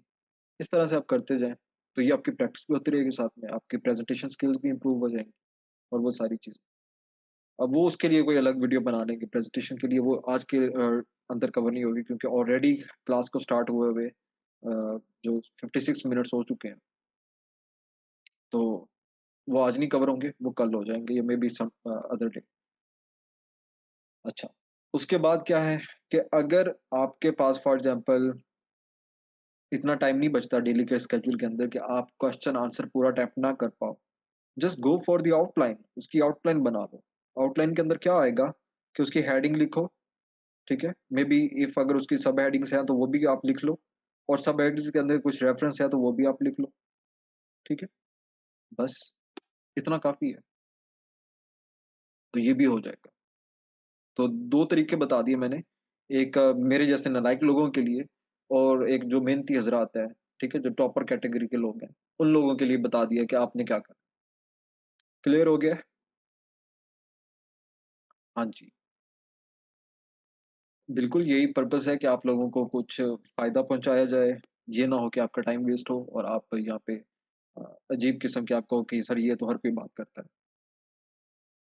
अच्छा, अब कुछ ऐसी चीज़ें हैं कि जिनसे मैं बने हाथ लेके ना अपने कि भई इस तरफ आपने नहीं जाना, खुदा के वास्ते नहीं जाना। क्या है? Number 1 distractions. जो आपके माइंड के अंदर डिस्ट्रैक्शंस आ रही हैं वो हैं, लेकिन मैं उनकी बात नहीं करूँगा।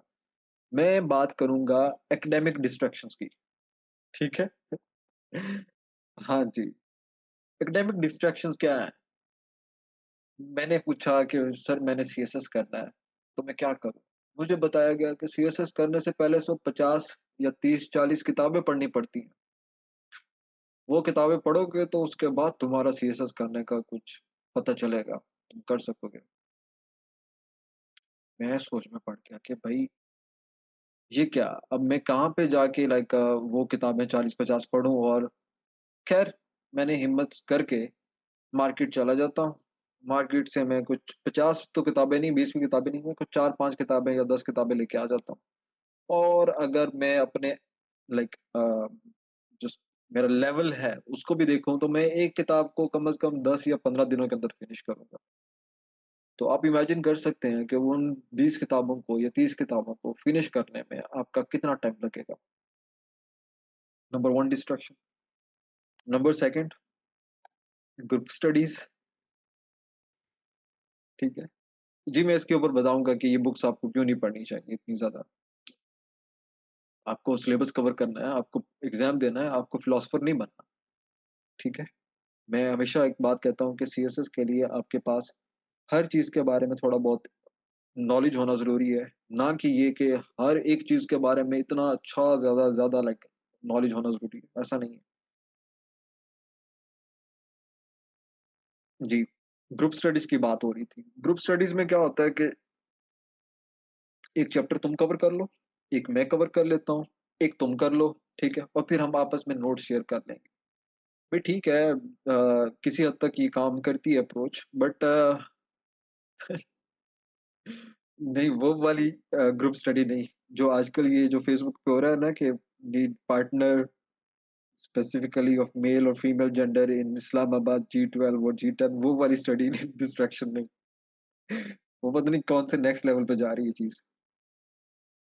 देखो ना कि लाइक अलग से चीज़ें आ रही हैं।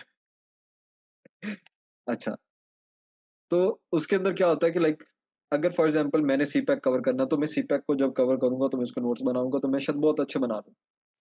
जो दूसरा हज़रत है, उसने फॉर एग्ज़ाम्पल अगर उसने कवर करना है बीआरआई को, तो उसने बीआरआई को शायद वो मेरी जैसी मेहनत ना करे या हो सकता है वो उसको बहुत ज़्यादा अच्छा कर ले, मैं इतना अच्छा कर ना पाऊँ, ठीक है? और थर्ड वन जो है वो आलसी हो और वो कुछ कर ना पाए, तो फिर क्या होगा कि एट द एंड अगर पेपर के अंदर सीपैक से आएगा तो मेरे वाला अच्छा हो जाएगा, जिनको मैंने नोट्स शेयर किए होंगे उनका अच्छा नहीं होगा।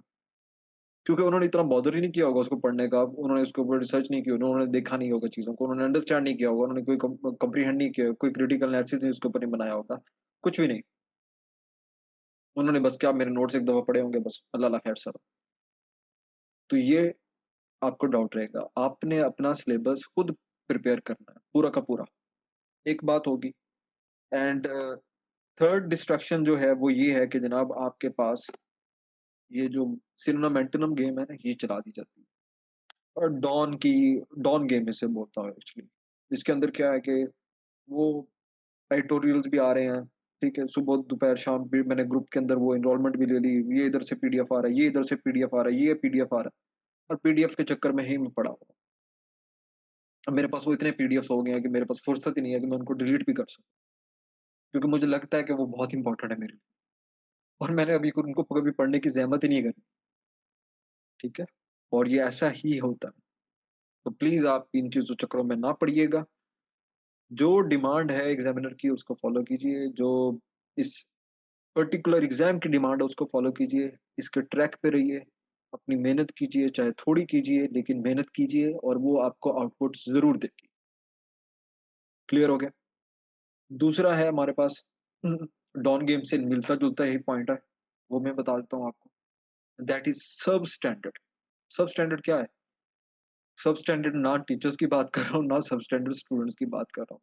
मैं सब स्टैंडर्ड मटीरियल की बात, ये पीडीएफ्स आ रहे हैं, ये नोट्स आ रहे हैं, ठीक है? आजकल हर बंदा मेंटर बना हुआ है, हर बंदा सब्जेक्ट स्पेशलिस्ट बना हुआ है, हर बंदा एक गुरु बना हुआ है, ठीक है? Something like that. तो उनके अपने नोट्स भी हैं। अब उन्होंने वो नोट्स रद्दी के भाव में मार्केट में देने शुरू कर दिए हैं, ठीक है? चैट जीपीटी की हेल्प से आजकल नोट्स बनाना कौन-सा मुश्किल काम है। वो रद्दी के भाव में मार्केट में है। ये इधर से पीडीएफ आ रहा है, उसके अंदर फलाने नोट्स हैं, फलाने नोट्स हैं, फलाने नोट्स हैं, टॉपर के नोट्स। अब सम टाइम ऐसे होता है कि वो किसी नल्ले के नोट्स होते हैं और नाम ऊपर टॉपर का लिखा होता है और आप उसको बड़े शौक से पढ़ रहे होते हैं क्योंकि आपको लगता है कि ये उस टॉपर के नोट्स हैं, उसने पढ़ के इनको पढ़ के वो टॉप किया था। भाई वो आउटडेटेड हो चुके होंगे, वो चीज़ आपके साथ-साथ पता नहीं कितने हज़ार लोगों ने और पढ़ी होनी है। क्यों उन चीज़ों पे टाइम वेस्ट कर रहे हो? क्यों ये व्हाट्सएप मटीरियल आउटडेटेड और ये फलानी चीज़ों पे अपना टाइम वेस्ट करोगे? जस्ट गो, जो रिकमेंडेड बुक्स हैं आप उनको पढ़ें, ठीक है? और उसके साथ-साथ अपना थोड़ा-सा इंटरनेट से हेल्प लीजिए। गो फॉर द ओपिनियन, आप उनको पढ़ें, वहाँ से कंटेंट निकालें। कुछ जो मैं ट्रिक्स बताऊँगा अभी कैसे करना है आपने, तो वो आप वैसे कीजिए। इन पे क्यों रिलाई करेंगे? एक तो मेहनत भी करनी है और ऊपर से सब स्टैंडर्ड कंटेंट पढ़ के, इनके ऊपर मेहनत करके, उसका आउटपुट क्या आएगा? एग्ज़ामिनर कहेगा स्टीरियोटाइपिकल आंसर और उसने कुछ नहीं कहना। ठीक है? और मार्क्स कितने आएँगे? फॉर एग्ज़ाम्पल 20 मार्क्स का पेपर है तो उसके अंदर ये आपके आ जाएँगे 4 या 5 मार्क्स, 6 मार्क्स बस। तो इसका कोई फ़ायदा नहीं है।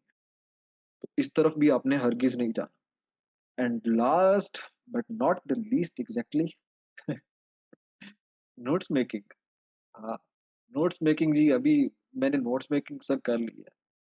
सर मुझे उन्होंने कहा है कि पहले सबसे पहले बनाओ लॉन्ग नोट्स। उसके बाद उस लॉन्ग नोट्स का थोड़ा-सा शॉर्टर वर्ज़न बनाओ।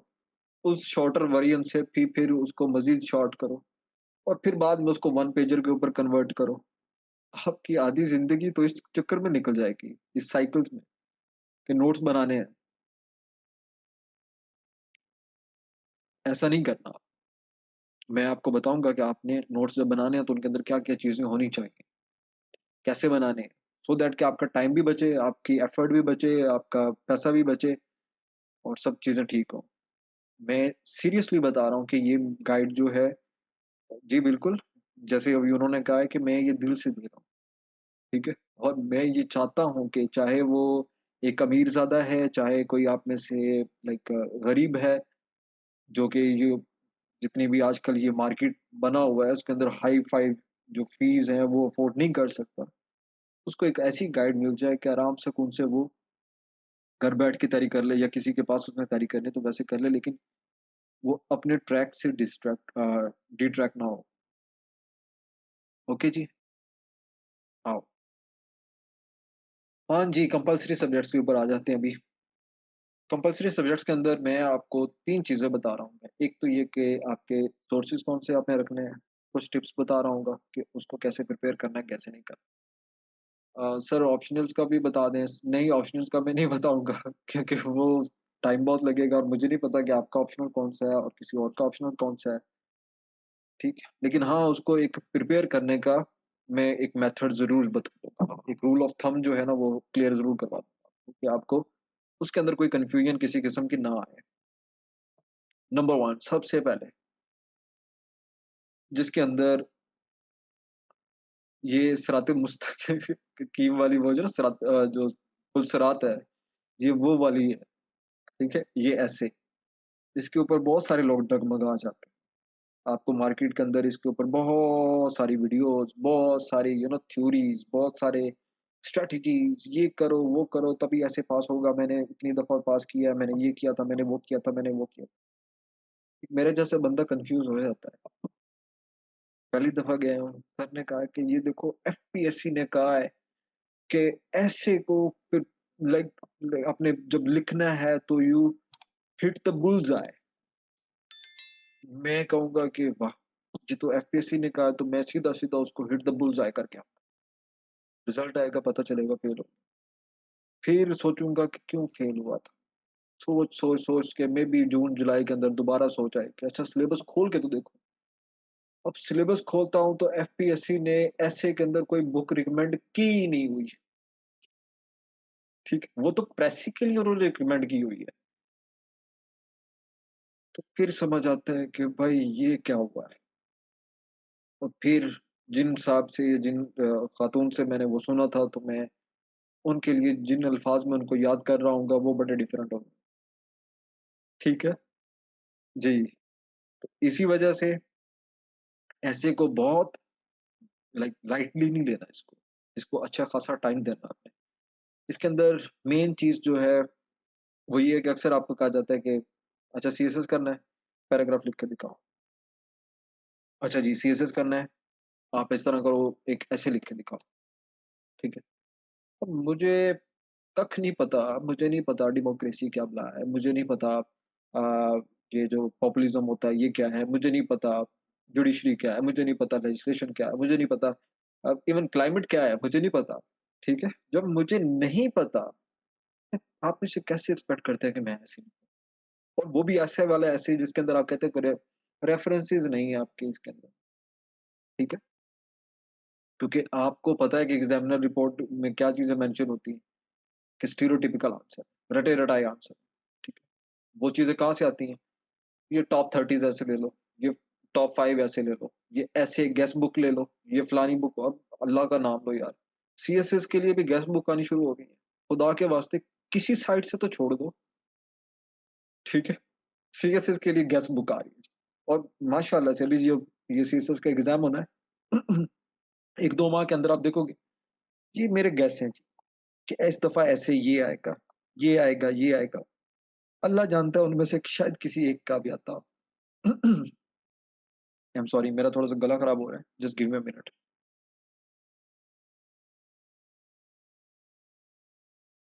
हाँ जी, तो ये बात कर रहे थे गेस्ट पेपर की। गेस्ट पेपर आ जाते हैं जी। उसके अलावा बने-बनाए एसेज़ आ जाते हैं, ठीक है? कि एसिंग सीएसएस ऐसे फलाना-फलाना समथिंग लाइक दैट। खुदा के वास्ते उस चक्करों में ना पड़िएगा। एग्ज़ामिनर को 1 सेकंड नहीं लगता ये जाँचने में कि आपने एक ऐसे को रट्टा लगाया है या नहीं लगाया। एंड यू नेवर नो कि आगे से ऐसे आएगा भी कौन-सा, ठीक है? आपको नहीं अंदाज़ा होता।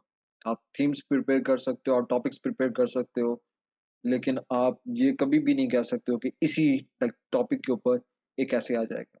कैसे? फॉर एग्ज़ाम्पल मैं बताता हूँ। एक बच्चा था, उसने क्या किया, उसने कश्मीर इश्यू को अच्छी तरह से रट्टा लगा लिया। उसने कहा इस दफ़ा कश्मीर इश्यू आएगा ही आएगा, आएगा ही आएगा, और वो आ भी गया। अब अगर वो आ गया तो, और अगर उसने टॉपिक जो रखा हो वो रखा हो कि कश्मीर इश्यू, या मे बी अभी जो चल रहा है पैलेस्टीन इश्यू, ये टॉपिक फॉर एग्ज़ाम्पल आ जाए, तो उसके अंदर आए कि पैलेस्टीन इश्यू या maybe Kashmir issue and the role of United Nation. अच्छा, फुल स्टॉप। अब बच्चे ने जैसे देखा ना कश्मीर इश्यू या पैलेस्टीन इश्यू, उसने इन दोनों को प्रिपेयर किया। धड़ से इनके ऊपर जो-जो उसके पास होगा वो उसको लिखना शुरू कर देगा। कश्मीर इश्यू शुरू कब हुआ था? कश्मीर इश्यू में क्या-क्या चीज़ें हैं? ठीक है, पाकिस्तान का क्या स्टांस है? इंडिया का क्या स्टांस है? ठीक है, यूनाइटेड नेशन का भी एक आधा वो पैराग्राफ लिख देगा, और अल्लाह अल्लाह खैर सलाह एंड।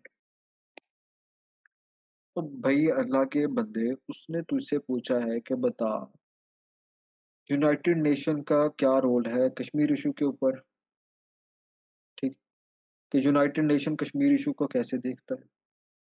यूनाइटेड नेशन ने कश्मीर इश्यू के रिज़ॉल्व करने के लिए क्या-क्या किए? यूनाइटेड नेशन का क्या-क्या उसकी कंट्रीब्यूशंस हैं? कौन-कौन से उसके फेलियर्स हैं? तू क्या लिख रहा है? ठीक है? प्लीज़ इस चीज़ को बड़ा सीरियसली लीजिएगा, क्योंकि जितनी एग्ज़ामिनर रिपोर्ट्स हैं, मोस्टली के अंदर उसने ये बात लिखी है कि मैंने पूछा कुछ है और जवाब मुझे कुछ दे रहे हो। ठीक है? एक बात ये होगी कि रट्टा नहीं लगाना, अपना पहले आप खुद से स्टडीज़ करेंगे, और उसके अंदर मैं बताऊँगा अभी-अभी कैसे करना है। नंबर 1 जो आपने चीज़ करनी है वो ये करनी है कि अज़ीज़ हमवतनों, डाटा बैंक आपने बनाना है, इसको फैक्ट बुक कह लें, इसको आप जो मर्ज़ी नाम दे लें, कि फॉर एग्ज़ाम्पल मैं कुछ आपको थीम्स भी प्रोवाइड कर दूँगा, ग्रुप के अंदर एक स्क्रीनशॉट दे दूँगा, आप उसको देख लीजिएगा। उन टॉपिक्स के ऊपर फॉर एग्ज़ाम्पल अगर आप अ, कश्मीर के ऊपर पढ़ना चाह रहे हो तो आप इपरी पे चले जाएँ। Ministry of foreign affairs MOFA में जाके कश्मीर डॉसियर है वो पड़ा हुआ, उसको देख लीजिए।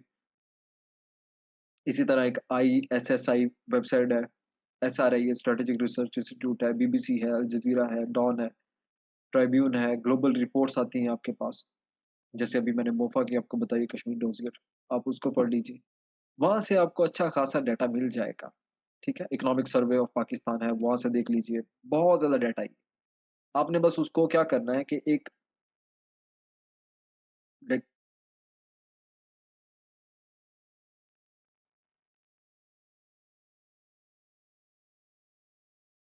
आपने बस उसको अलाइन करना है कि हर एक टॉपिक के नीचे उसके अकॉर्डिंग आपके पास कंटेंट आ रहा हो, ओके? आपने डाटा बैंक बना लिया साथ-साथ, और साथ-साथ आप जो काम कर रहे हैं इंग्लिश ग्रामर का, वो सारी चीज़ें भी, वो भी आप करते रहिए। अब मेरे कुछ टिप्स हैं, वो ये हैं कि फॉर एग्ज़ाम्पल अगर आप एजुकेशन पढ़ रहे हो, एजुकेशन को आपने कवर करना है, तो आप एजुकेशन के लिए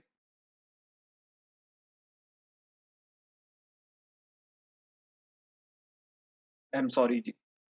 एजुकेशन के लिए आप क्या करें कि एजुकेशन में अगर आपने देखा कि पाकिस्तान के अंदर अच्छा ये एजुकेशन है, तो देखें कि एजुकेशन के अंदर दुनिया का सबसे अच्छा मुल्क कौन-सा है?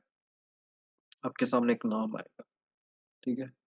फॉर एग्ज़ाम्पल आप सिंगापुर का देख सकते हो या किसी और नाम कंट्री का देखिए, जो कि एक डेवलप्ड कंट्री है, जिसके अंदर एजुकेशन सिस्टम उनका बहुत अच्छा है।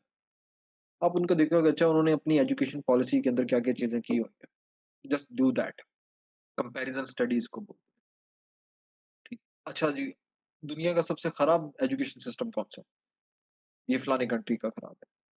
इसके अंदर क्या ट्रेड्स हैं? उनके अंदर ये ट्रेड्स हैं। नकल होती है, रट्टा होता है, सब स्टैंडर्ड उनका लाइक सिलेबस है, फलाना-फलाना, दिस एंड दैट। तो ये जब कंपैरिज़न स्टडी आप कर लेंगे ना, तो उससे आपका एनालिसिस बहुत ज़्यादा स्ट्रॉन्ग हो जाएगा। एक चीज़, दूसरी चीज़ ये है कि बुक्स की बात मैंने यहाँ पे की और अभी तो मैंने आपको थोड़ी देर पहले कहा है कि आपने बुक्स नहीं पढ़नी, ठीक है? हाँ जी, तो बुक्स यहाँ पे मैं बुक समरीज़ की बात कर रहा हूँ।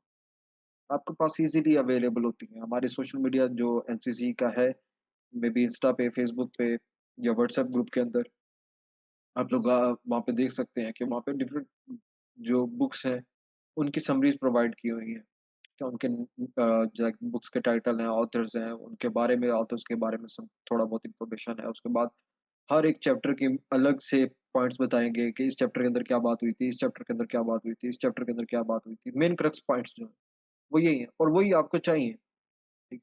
अगर आप में से कोई है जिसने गवर्निंग द अनगवर्नेबल पूरी पढ़ी हो, इशरत हुसैन की, मुझे बताइएगा कि उसके अंदर कौन से मेन पॉइंट्स हैं?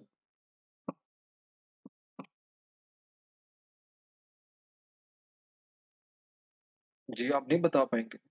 आप ये कह रहे हैं क्योंकि आपको वो सारे याद भी नहीं है। आपको सिर्फ़ वही याद होंगे कि उन्होंने अच्छा ये कहा था कि करप्शन खत्म करो, जुडिशरी को ये करो, फलाना करो, पॉलिटिक्स को ये करो, ये करो। इतने पॉइंट्स ही चीज़ें याद रहेंगी ना, लाइक उनका स्टांस याद रहेगा आपको कि उन्होंने किस चीज़ के ऊपर बात की थी। ठीक है? जैसे मलिया लोधी ने किस चीज़ के ऊपर बात की है फॉर एग्ज़ाम्पल, ठीक है? इसी तरह से जॉन पर्किंस ने किस तरह से बात की होगी कि किस तरह इकोनॉमी को ठीक करना चाहिए, किस तरह इकोनॉमी को ठीक नहीं करना चाहिए। वो चीज़ें आपको याद रहेंगी ना। तो instead of just reading the whole book and for the sake of like आपने अपनी इंग्लिश को बेहतर करना है, ट्राई दिस वे, इंशाल्लाह आपकी इंग्लिश भी ठीक हो जाएगी और आपका टाइम भी बचेगा और आपकी प्रिपरेशन भी अच्छी हो जाएगी। नंबर सेकंड, प्रेसी एंड कंपोजिशन के लिए 2 बुक्स हैं, जैसे कि वो इंग्लिश ग्रामर एंड यूज़ मैं आपको ऑलरेडी बता चुका हूँ for your grammar and sentence structure and your command और ओवर इंग्लिश लैंग्वेज, वो चीज़ बता दी। दूसरी है लाइक करीमदाद चुगताई की इंग्लिश बुक है, लाइक वो भी अच्छी बुक है, कंपाइल अच्छा किया हुआ, उसके अंदर ट्रांसलेशन पैराग्राफ्स भी हैं, लाइक पास्ट पेपर्स के अंदर जो प्रेसी पैसेजेस आए हो वो भी हैं, आप उसको वहीं से प्रैक्टिस कर सकते हैं। You don't have to buy another book, past paper अलग से डाउनलोड नहीं करने पड़ेंगे। उसके अंदर सारी चीज़ें हैं, जस्ट एक दफ़ा उसको बाय करें और उसके अंदर वो सारी चीज़ें आपको मिल जाएँगी। सिनोनिम्स भी हैं, एंटोनिम्स भी हैं, इडियम्स भी हैं, सब कुछ है। तो उर्दू के अंदर मीनिंग भी लिखा हुआ है, तो वो आपके लिए काफ़ी रहेगा। अब फ़ोकस आपका किस चीज़ पे रहना चाहिए? फ़ोकस आपका रहना चाहिए कि आपने प्रेसी रूल्स करने हैं बस। Once you understand the precis rules और उसको प्रैक्टिस में लाएँ और उसके किसी से इवैल्यूएशन करवा लें और साथ में ट्रांसलेशन को आपने गौर से देखना है, ठीक है? इन 2 चीज़ों को इग्नोर नहीं करना, क्योंकि होता क्या है कि प्रेसी को तो लोग शायद इम्पोर्टेंस दे देते हैं काफ़ी ज़्यादा, लेकिन ट्रांसलेशन को वो इम्पोर्टेंस नहीं देते। वो कहते हैं जो आगे देखी जाएगी कर लेंगे। भई ट्रांसलेशन के भी वो मार्क्स हैं ना, वो आप नहीं लेना चाहोगे और यहाँ पे तो एक-एक जो मार्क है वो काउंट करता है। ठीक हो गया? अच्छा जी, ये चीज़ें हैं। अब उसके बाद आते हैं मेन मुद्दे की बात, पाकिस्तान अफेयर्स। करंट अफेयर्स के ऊपर भी आऊँगा डेफ़िनिटली, वो आ जाएगा नेक्स्ट पे। पाकिस्तान अफेयर्स के लिए क्या है? पाकिस्तान अफेयर्स के लिए कंसाइज़ हिस्ट्री ऑफ पाकिस्तान है, एमआर काज़मी की, आप वो ले लीजिए।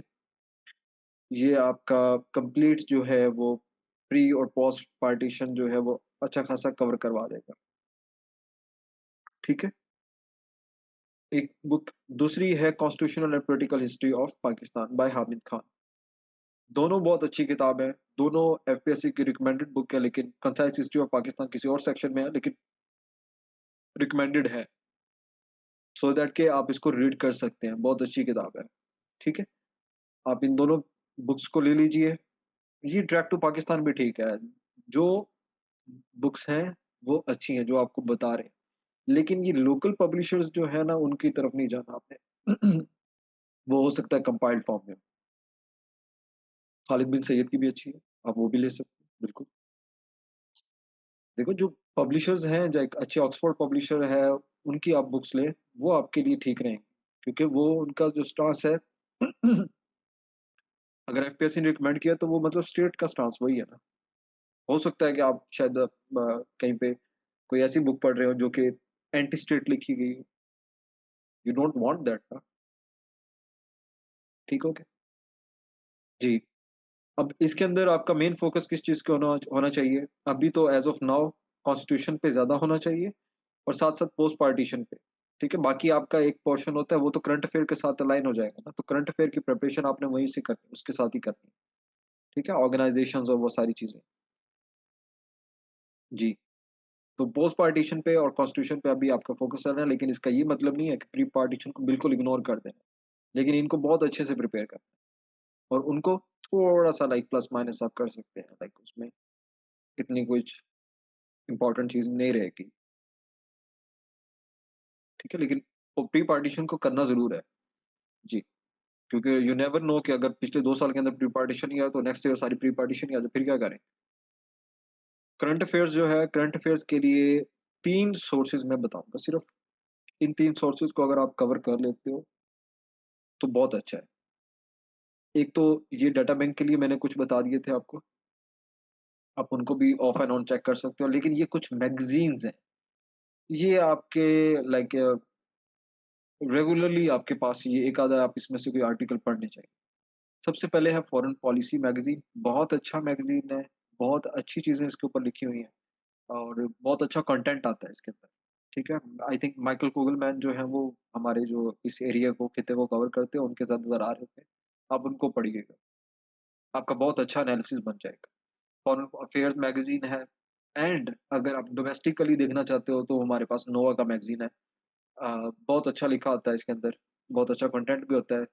समटाइम्स कुछ जो ना एरर्स होती है ना टाइपो वगैरह, लेकिन वो इतना मैटर नहीं करता, कंटेंट अच्छा हो। ओके? जी। अब इनको आपने कवर करना है ये भी और ये भी। मैं आपको वो स्ट्रैटेजी के अंदर बता दूँगा कि इनको कैसे कवर करना है, कब-कब करना है, लाइक हफ्ते में कितनी दफ़ा करना है और क्या करना है। जी। अब दूसरी चीज़ है कि कुछ लोग कहते हैं कि करंट अफ़ेयर को बिल्कुल एंड पे जाके प्रिपेयर करो, लाइक नवंबर-दिसंबर के अंदर, तब तक जो टॉपिक्स हैं ना वो सारे मैच्योर हो जाते हैं। भई नहीं, करंट अफ़ेयर को भी आप साथ-साथ प्रिपेयर करो, क्योंकि अगर आप उसको एंड पे छोड़ोगे तो एंड पे कितने टॉपिक्स कवर कर लोगे? एंड पे बहुत ज़्यादा प्रेशर होता है। तो आप जो टॉपिक्स हैं स्टैटिक, स्टैटिक टॉपिक्स कौन से होते हैं आपके पास? क्लाइमेट है, स्टैटिक टॉपिक है ना, ठीक, हो चुका लाइक उसका अभी कश्मीर है, एज़ ऑफ नाउ तो अभी वो स्टैटिक है ना, उसके अंदर कोई नई डेवलपमेंट नहीं हो रही। जितनी पीछे डेवलपमेंट्स हैं वो सारी हो चुकी हैं, ठीक है? इसी तरह से आपके पास टेररिज़्म है, हो चुका। अभी रिवाइवल उसका शायद हो या ना हो वो अलग है, लेकिन पहले वाली जो चीज़ें हैं वो कवर कर लो। इसी तरह से अब अ, जो फॉर एग्ज़ाम्पल ऑर्गनाइज़ेशंस हैं, उनका आप कवर कर लो, क्योंकि अब वो तो ये नहीं है ना कि डेली बेसिस के ऊपर ऑर्गनाइज़ेशन के अंदर डेवलपमेंट आ रही है, ऐसा नहीं है, वो तो कॉन्फ्रेंस बेस के ऊपर होता है, ईयरली बेसिस के ऊपर उनका और होता है। उसके अलावा कुछ हैं डेवलपिंग टॉपिक्स, ठीक है? जैसे अभी पैलेस्टीन और इज़राइल है, इसी तरह से आपके पास यूक्रेन, रशिया है, इसी तरह से आपके पास और भी बहुत सारे टॉपिक्स हैं। तो इन डेवलपिंग टॉपिक्स को आप बेशक ना करो अभी के लिए, लेकिन स्टैटिक टॉपिक को आप पहले कर लो। ठीक हो गया जी? हाँ जी। जनरल साइंस एंड एबिलिटी इतना कुछ ख़ास नहीं है। इसके अंदर मेरा सिंपल ये होगा कि पास्ट पेपर एनालिसिस करो, आपको पता चल जाएगा किस पोर्शन से कौन से क्वेश्चन आ रहे हैं। उन क्वेश्चन को या मियाँ शफ़ीक की बुक से या मेबी इंटरनेट को सर्च करके आप उसके आंसर जो है वो प्रिपेयर कर लीजिए एंड दैट्स इट। एबिलिटी के लिए डेफिनिटली जो पास्ट पेपर में क्वेश्चंस आए हुए हैं आप उनको प्रैक्टिस करेंगे तो आपको आइडिया होगा कि वो ठीक है कि नहीं है। जी। नेक्स्ट है इस्लामिक स्टडीज़। इस्लामिक स्टडीज़ के लिए इस्लाम इट्स मीनिंग एंड मैसेज बहुत अच्छी बुक है। आप इसको पढ़िएगा और अगर टॉपिक वाइज़ कवर करना चाहते हैं तो एचएसएम पब्लिशर्स की है इस्लामिक स्टडीज़, बहुत अच्छी किताब है, वो लिखिए। सॉरी, वो पढ़िए, वो अगर लिखनी नहीं है आपने। जी, तो कोट्स और रेफरेंसेस वो डेफ़िनेटली आप इंक्लूड करेंगे और कोट्स एंड रेफरेंसेस एचएसएम की बुक से भी आपको कुछ मिल जाएँगे, लेकिन अगर आप इंडिविजुअली अगर इंटरनेट को सर्च कर लेंगे या आपके पास खुद कुरान पाक घर पे है, तो अगर आप उसको पढ़ लेंगे या कुछ सही बुखारी है, तो आप उसको पढ़ लेंगे, तो वहाँ से कुछ आपको रेफरेंसेस मिलते रहेंगे। अच्छा जी, हाँ, हाँ, मैं बता देता हूँ। ठीक है। कुरान के लिए तो आप डेफ़िनिटली आप कुरान पाक को कोई भी इंटरनेट से सर्च कर लें तो आपके पास उसका मिल जाएगा। लेकिन जो हदीस है उसके लिए there is a website sunnah.com, ठीक है। वहाँ पे अगर फॉर एग्ज़ाम्पल अगर आपको नमाज़ के लिए कुछ चाहिए तो आप सिर्फ़ वहाँ पे प्रेयर लिखेंगे तो प्रेयर के रिलेटेड जितनी भी हदीस हैं वो आ जाएँगी, ठीक है। Try to find the short one क्योंकि ज़्यादा लेंथी जो है वो इतनी अच्छी नहीं लगती पेपर के अंदर लिखी हुई और वो आपको याद भी नहीं रहती। तो शॉर्ट वन देखिएगा कोई मिल जाए आपको तो वहाँ पे आप उसको लिख लीजिएगा।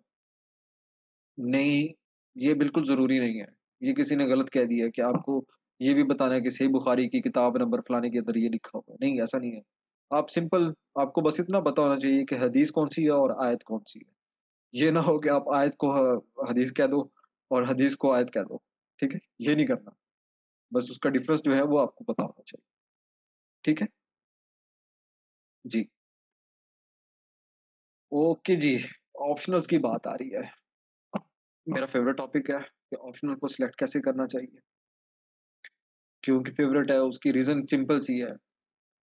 अच्छा ब्रेक लेना चाह रहे हैं? ओके, आप लोग ये काम कीजिए अभी हुए हैं ठीक है, 5 मिनट की ब्रेक काफ़ी है या 10 मिनट की? Take 15 minutes okay fine, 15 minute की ब्रेक ले लें, उसके बाद फिर आ जाइए, हम फिर आगे डिस्कशन करेंगे। ओके, जी, मैं रिकॉर्डिंग को पॉज़ कर देता हूँ। ओके, थैंक यू, अल्लाह हाफ़िज़। जी, क्या आप लोग वापस आ चुके हैं? ओके, अ अ, ठीक है। जी, रिकॉर्डिंग मैंने ऑन कर दी है, डोंट वरी। अच्छा जी, ऑप्शनल्स की बात कर रहे हैं। ऑप्शनल्स जो है इसका सीन ये होता है कि अक्सर स्टूडेंट्स जो होते हैं ना वो मेरे से भी पूछते हैं कि सर मुझे बताइए कि मुझे कौन से ऑप्शनल्स रखने चाहिए, कौन सा कॉम्बिनेशन ठीक है, ट्रेंड के अंदर कौन सा है, स्कोरिंग कौन सा है, दिस एंड दैट। ये बहुत गलत बात है, आपको नहीं पूछना चाहिए किसी से, ठीक है? आपको खुद सिलेक्ट करना चाहिए। कैसे सिलेक्ट करना चाहिए खुद, वो मैं डेफिनिटली बताऊँगा अभी।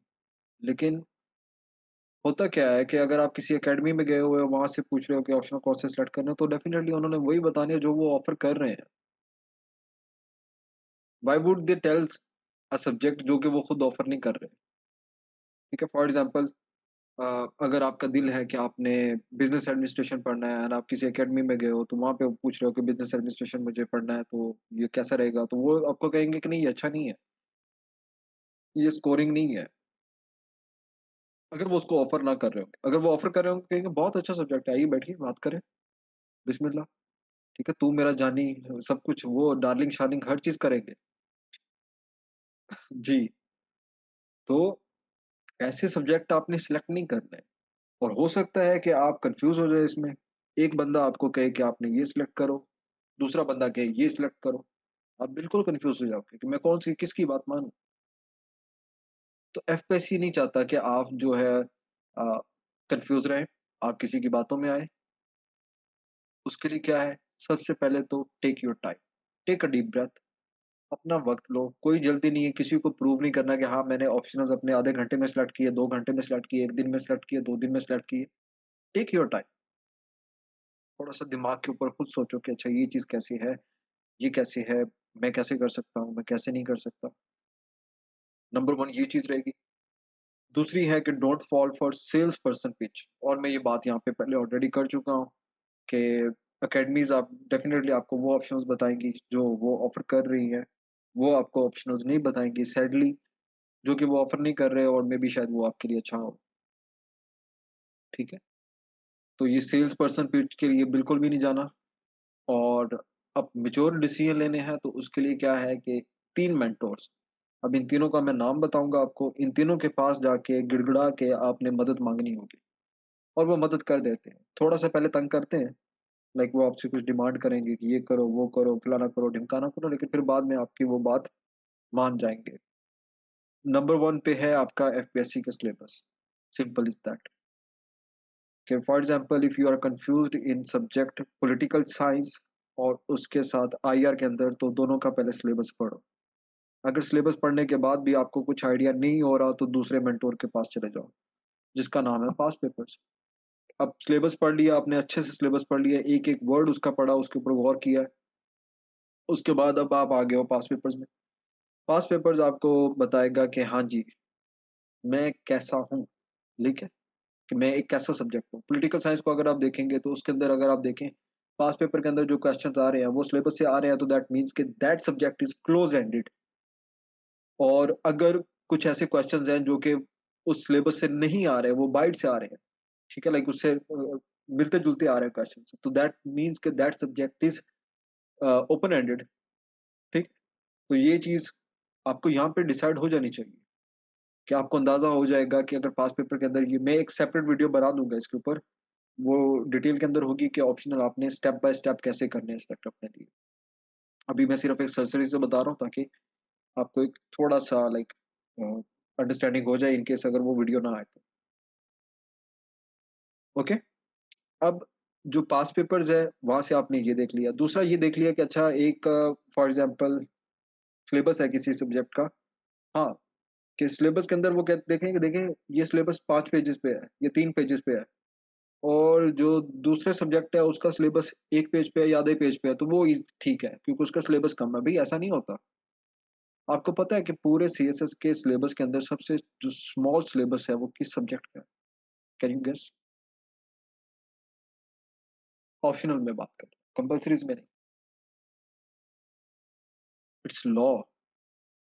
लेकिन जब आप उस सिलेबस को इंटरप्रेट करने की कोशिश करेंगे तो आपको पता चलेगा कि ये तो सालों की पढ़ाई है, ठीक है? ये तो लाइक 2 लाइनें लिखी हुई हैं, 2-3 लाइनें और उन 2-3 लाइनों को अगर आप कवर करने बैठेंगे तो आपके साल लग जाएँगे। और ऐसे ही फॉर एग्ज़ाम्पल एक सोशियोलॉजी है या एंथ्रोपोलॉजी है, उसके अंदर हर एक चीज़ को उन्होंने बताया डेफिनिशन एंड टाइप्स फलाना-फलाना, वो आपको जब सिलेबस डिटेल के अंदर लिखा होता है तो दैट मीन्स कि वो आपको हर चीज़ खोल के बता रहा है। ये देखो भई ये कवर कर लो बस काफ़ी है। उसके अंदर इंटरप्रिटेशन नहीं आएगी। ठीक है? अब जैसे ऐसे है उसके लिए आपको इंटरप्रेट करना पड़ेगा, अच्छा ये कौन-कौन सी डायमेंशन इम्पोर्टेंट है, कौन-कौन सी चीज़ें कहाँ से मैं टॉपिक निकालूँ, वो आपकी इंटरप्रिटेशन पे होगा, ठीक है? या पास्ट पेपर की हेल्प से होगा। तो इस क्राइटेरिया पे भी नहीं जाना। अब पास्ट पेपर से आपको ये चीज़ अ, काफ़ी हद तक क्लियर हो जाएगी। But if still you are confused कि अब मुझे नहीं समझ आ रही, मैंने सिलेबस भी देख लिया, मैंने पास्ट पेपर भी देख लिया है, जाओ एग्ज़ामिनर रिपोर्ट के एग्ज़ामिनर रिपोर्ट के अंदर जाओ, उस पर्टिकुलर सब्जेक्ट को देखो, कि एग्ज़ामिनर क्यों कह रहा है कि मैंने किन बच्चों को फ़ेल किया, किन बच्चों को पास किया, किन बच्चों ने अच्छी चीज़ें की हैं, किन बच्चों ने कौन-कौन सी बुरी चीज़ें की हैं। वो सारी चीज़ें आपको वन बाय वन सारी बता देगा, तो जिससे एक चीज़ क्लियर हो जाएगी। वो क्या है कि भई मुझे ये सब्जेक्ट रखना है या नहीं रखना, सिंपल, ठीक हो गया। इसके अलावा किसी और बंदे से पूछने की ज़रूरत नहीं है। Don't waste your time, don't waste your energy, इन चीज़ों पे नहीं पड़ना। सिर्फ़ इन तीनों के पास जाना है, अपना सब्जेक्ट आपका तब तक सिलेक्ट हो जाना चाहिए और हो जाएगा। It's not that difficult. Okay जी, कौन पूछ रहा था यहाँ पे सर आप स्ट्रैटेजी बता दें, क्या करें हम? मैं बताता हूँ स्ट्रैटेजी, लेकिन ये बताओ किन-किन से स्ट्रैटेजी सुन के आए बैठे हो? घाट-घाट का पानी पी के आए बैठे हो ना? हाँ, ठीक। मार्केट के अंदर हज़ारों स्ट्रैटेजी, किसी आप ठेले वाले से भी पूछोगे ना जो सीएसएस के लाइक हॉस्टल वगैरह के पास रहता होगा या किसी अकेडमी के पास होगा, वो भी आपको एक आधी स्ट्रैटेजी बता देगा सीएसएस पास करने की। देखो जो बच्चा मेरे पास आता था ना चाय पीने के लिए, वो हर वक़्त पढ़ता रहता था, लाइक नोट्स के अंदर उसकी नज़र होती थी, वो चाय भी पीता तो सम टाइम उसकी चाय नोट्स के ऊपर गिर जाती थी। लेकिन वो पढ़ता रहता था, उसकी नज़र नहीं हटती थी वहाँ से, कहीं और नहीं इधर-उधर नहीं देखता था बिल्कुल भी। तो अगर ऐसे करोगे तभी पास होगे, ठीक है? और चाय बेचने वाला भी आपको पढ़ाएगा, ठीक है? ये नहीं कह रहा कि मैं उनकी को इंसल्ट कर रहा हूँ, लेकिन I am just giving you the criteria, ठीक है? हो सकता है कि वहाँ पे कोई उस हॉस्टल के अंदर कोई रूम साफ करने वाला हो, वो बताएगा कि इस रूम के अंदर पहले एक टॉपर रहता था। और टॉपर पता है क्या करता था? वो चरस पी के पढ़ता था फॉर एग्ज़ाम्पल, ठीक है? अभी आप सभी लोग मैच्योर हो, तो I don't mind speaking this language. तो वो ये काम करके पढ़ता था, ठीक है? वो इस तरह से पढ़ता था ना कि लाइक एक दफ़ा दुनिया घुमा देता था अपनी, और उसके बाद फिर वो इतनी उसके अंदर एनर्जी आ जाती थी, फिर वो कंसंट्रेशन के साथ पढ़ता था, फोकस के साथ पढ़ता था। I am saying these thing because I have seen this. जी, I am not speaking to आप लोगों को इंसल्ट करने के लिए। मैं बता रहा हूँ कि ये सारी चीज़ें हैं, and this is the part of our culture, ठीक है? And I am deliberately speaking this कि भई इन चीज़ों को नहीं करना आपने। हाँ जी, तो एक चीज़ तो ये होगी। दूसरी चीज़ क्या है कि वो अलग से लाइक दुनिया आपकी एक स्ट्रैटेजीज़ आपको बताती है मार्केट के अंदर। नहीं, नहीं, मैंने माइंड नहीं किया। I am just saying this कि भई मैं आप लोगों के भले के लिए ये बता रहा हूँ। ये चीज़ें हमने देखी हैं। बहुत सारे मेरे कुछ लाइक दोस्त ऐसे भी हैं जो इन चीज़ों से सफ़र किए हैं। क्यों? क्योंकि वो किसी से इन्फ्लुएंस हो गए थे। वो जाके देखते हैं उनको अच्छा, ये उनको बताया जाता है कि वो बंदा ये काम करता था, तो अब वो कहते हैं कि हम भी अगर ये काम करें तो शायद हमारी भी कंसंट्रेशन हो जाए, ठीक हो जाए, ठीक है? और वो कंसंट्रेशन खा क्या कल बाप को पता चले तो वो किस पेन से किस उनके लिए कितनी अज़ियत होगी, ठीक है? तो इन सारी चीज़ों को आपने अवॉइड करना है। आप अभी मैच्योर इनफ हैं, आप लोग अभी पढ़ के आए हुए हैं यूनिवर्सिटी से, आपने देखा हुआ है माहौल सारा, इस चीज़ को आपने बेहतर अंडरस्टैंड करना है। आपकी मर्ज़ी है, आपने अपने पाँव पे खुद कुल्हाड़ी मारनी है, ठीक है? या आपने गुज़र जाना उस रास्ते से। सबसे पहले क्या चीज़ है, take one subject at a time. मैं ये क्यों कहता हूँ? उसकी वजह ये है कि फॉर एग्ज़ाम्पल आपको बताया जाता है कि सुबह मैंने जीएसए स्टार्ट किया, सॉरी इस्लामिया स्टार्ट किया अर्ली मॉर्निंग, उसके बाद फिर मैं जीएसए पे चली गई, जीएसए से फिर मैं इंग्लिश जो एसे है उसकी प्रिपरेशन करनी शुरू की, तब मैं थक गई तो उसके बाद फिर मैंने पाकिस्तान अफेयर्स किया, फिर मैंने रात को पॉलिटिकल साइंस किया, फिर उसको सोशियोलॉजी किया, this and that. If you are taking और preparing 3 to 4 subjects at a time, तो दैट मीन्स कि वो सब्जेक्ट जो है वो कवर होने में भी 3 से 4 माह तो लगेंगे ना। तो जब 3 से 4 माह लगेंगे तो आपकी डेली मोटिवेशन तो उतनी नहीं रहेगी ना। At some point you will say कि यार ये खत्म ही नहीं हो रहे। अगर ये 4 सब्जेक्ट ही खत्म नहीं हो रहे तो मैंने बाकी क्या करना है? एक चीज़ तो ये। दूसरी चीज़ ये है कि आप हर एक पैट चीज़ होती है वो एक अपने सिंक्रोनाइज़ेशन के अंदर चलती है। For example if you are preparing Pakistan affairs, तो आप अगर एक दिन आपने थोड़ा-सा पहले पढ़ा है, उसके बाद उसके बाद कोई और किताब पढ़ी है, उसके बाद कोई और सब्जेक्ट पढ़ा है, उसके बाद कुछ और पढ़ा है। तो एट द एंड आप अगले दिन जब आओगे तो आपको वो वाली चीज़ें पीछे वाली भूलना शुरू हो जाएँगी इवेंचुअली, ग्रेजुअली, आहिस्ता-आहिस्ता से, ठीक है? तो ये भी चीज़ गलत है। तो इसलिए बेहतर क्या चीज़ है कि आप एक सब्जेक्ट को पहले प्रिपेयर करो, क्योंकि एक तो ये कि वो जल्दी खत्म हो जाएगा, ठीक है? क्योंकि आप उसी सिर्फ़ एक सब्जेक्ट को प्रिपेयर कर रहे हो, और जैसे ही वो फिनिश होगा तो आपको थोड़ी-सी मोटिवेशन, थोड़ा-सा लाइक सेंस ऑफ अचीवमेंट आपके अंदर आएगा कि भई मैं कर सकता हूँ, वो चीज़ होगी। उसके बाद सेकंड है कि भई उसको जितनी भी पॉसिबल डायमेंशंस उसकी बन सकती हैं, वो भी मैंने आपको बताया किस तरह से बनानी होती हैं। वो आप अगर उनसे उनके थ्रू करोगे तो पास्ट पेपर के साथ भी आपने कवर कर लिया, लाइक उसको प्रैक्टिस के अंदर भी थोड़ा-सा लेके आ गए। That is the best thing. आपको एक सेंस ऑफ अचीवमेंट नज़र आएगी अपने अंदर, आपका कॉन्फिडेंस इंक्रीज़ होगा, आपकी मोटिवेशन इंक्रीज़ होगी, आपके एनर्जी आपके अंदर बहुत एक बहाल हो जाएगी। और दूसरी चीज़ जो है, वो ये है कि भई डेली क्या काम करना है? अब डेली कुछ काम करना है। वो तो नंबर 1 आएगा, ऐसे डाटा बैंक जो है, डाटा बुक या इसको फैक्ट बुक या हेल्प बुक या जो भी इसको कहना है, वो ये कहो। इसको डेली इसके अंदर कुछ जो भी आप कोई आर्टिकल पढ़ें, कोई न्यूज़पेपर पढ़ें, कोई मैगज़ीन पढ़ें, उसमें से कुछ डाटा जो है इसके अंदर ऐड कीजिए। मेक इट लाइक अगर क्राइटेरिया रखना है तो 4, 5, 6, 7, 8, 10 तक कुछ आप फिगर्स, कुछ कोटेशंस, कुछ समथिंग लाइक दैट ऐड कीजिए उसके अंदर, ठीक है? एक तो वो लेटेस्ट होगा, और दूसरा उसके अंदर वो बाकी सारी चीज़ें होंगी, ठीक है? अपडेटेड रहेगा और आपकी प्रिपरेशन भी होती जाएगी। दूसरा क्या चीज़ है, करंट अफेयर्स को भी डेली बेसिस पे करना है। वो तो definitely when you are reading something, अभी मैंने फॉर एग्जांपल सीपैक पे पढ़ना है, तो सीपैक के जो कुछ रेफरेंस मुझे नज़र आ रहे हैं, लाइक कुछ फिगर्स नज़र आ रहे हैं, कुछ कोटेशन नज़र आ रही हैं, कुछ उसके ऊपर स्टांस नज़र आ रहे हैं, कुछ स्टेटमेंट नज़र आ रही है, वो तो मैंने डाटा बैंक में भी रखनी है। लेकिन साथ-साथ मेरा करंट अफेयर का जो काम है, वो भी होता रहेगा और इंग्लिश तो डेली बेसिस पे लेके चलेंगे ही चलेंगे। इसके ऊपर तो कॉम्प्रोमाइज़ है ही नहीं, चाहे आपकी कितनी ज़्यादा अच्छी इंग्लिश क्यों नहीं है, ठीक है? मैं अभी 7 से 8 जो बैचेज़ हैं, वो इस साल के अंदर पढ़ा चुका हूँ, जो आपके इंग्लिश के हैं, जिसके अंदर बेसिक भी कवर करवाता हूँ, एडवांस भी कवर करवाता हूँ। बट स्टिल मुझे अभी भी जो है वो सम टाइम उसको पढ़ना पड़ता है दोबारा से, रिवाइज़ करना पड़ता है। ऐसा नहीं है कि लाइक मेरे वो मेमोरी के अंदर फिक्स हो चुके हैं अब वो कभी खत्म नहीं हो सकते, हो जाती हैं चीज़ें, ठीक है? तो डेली बेसिस के ऊपर इंग्लिश को भी टाइम देना है आप। इसके बाद प्रैक्टिस में क्या है, प्रैक्टिस में भई एटलीस्ट राइट 1 एसे इन 2 वीक्स। 2 वीक्स में क्यों कह रहा हूँ कि अगर आप सीपैक कवर कर रहे हो, उसके ऊपर कुछ कंटेंट इकट्ठा कर रहे हो, तो आप 2 हफ्तों के अंदर कर तो लोगे ना वो। कंटेंट इकट्ठा कर लिया है, ठीक है? पहली दफ़ा अगर लिखना है, तो उसी के लिए बता रहा हूँ। पहली दफ़ा लिखना है तो ओपन बुक कर लो ना, नोट्स अपने सामने रख लो और ऐसे लिखना शुरू कर दो। बेशक कोई मसला नहीं है, नहीं, कोई जज नहीं करेगा आपको। क्यों जज करेगा भई? इट्स योर फर्स्ट टाइम, ठीक। पहली दफ़ा लिख रहे हो, ओपन बुक कर लो। दूसरी दफ़ा लिखना है, फिर भी कॉन्फिडेंस नहीं आ रहा, ओपन बुक कर लो। तीसरी दफ़ा फिर भी कॉन्फिडेंस है, ओपन बुक कर लो।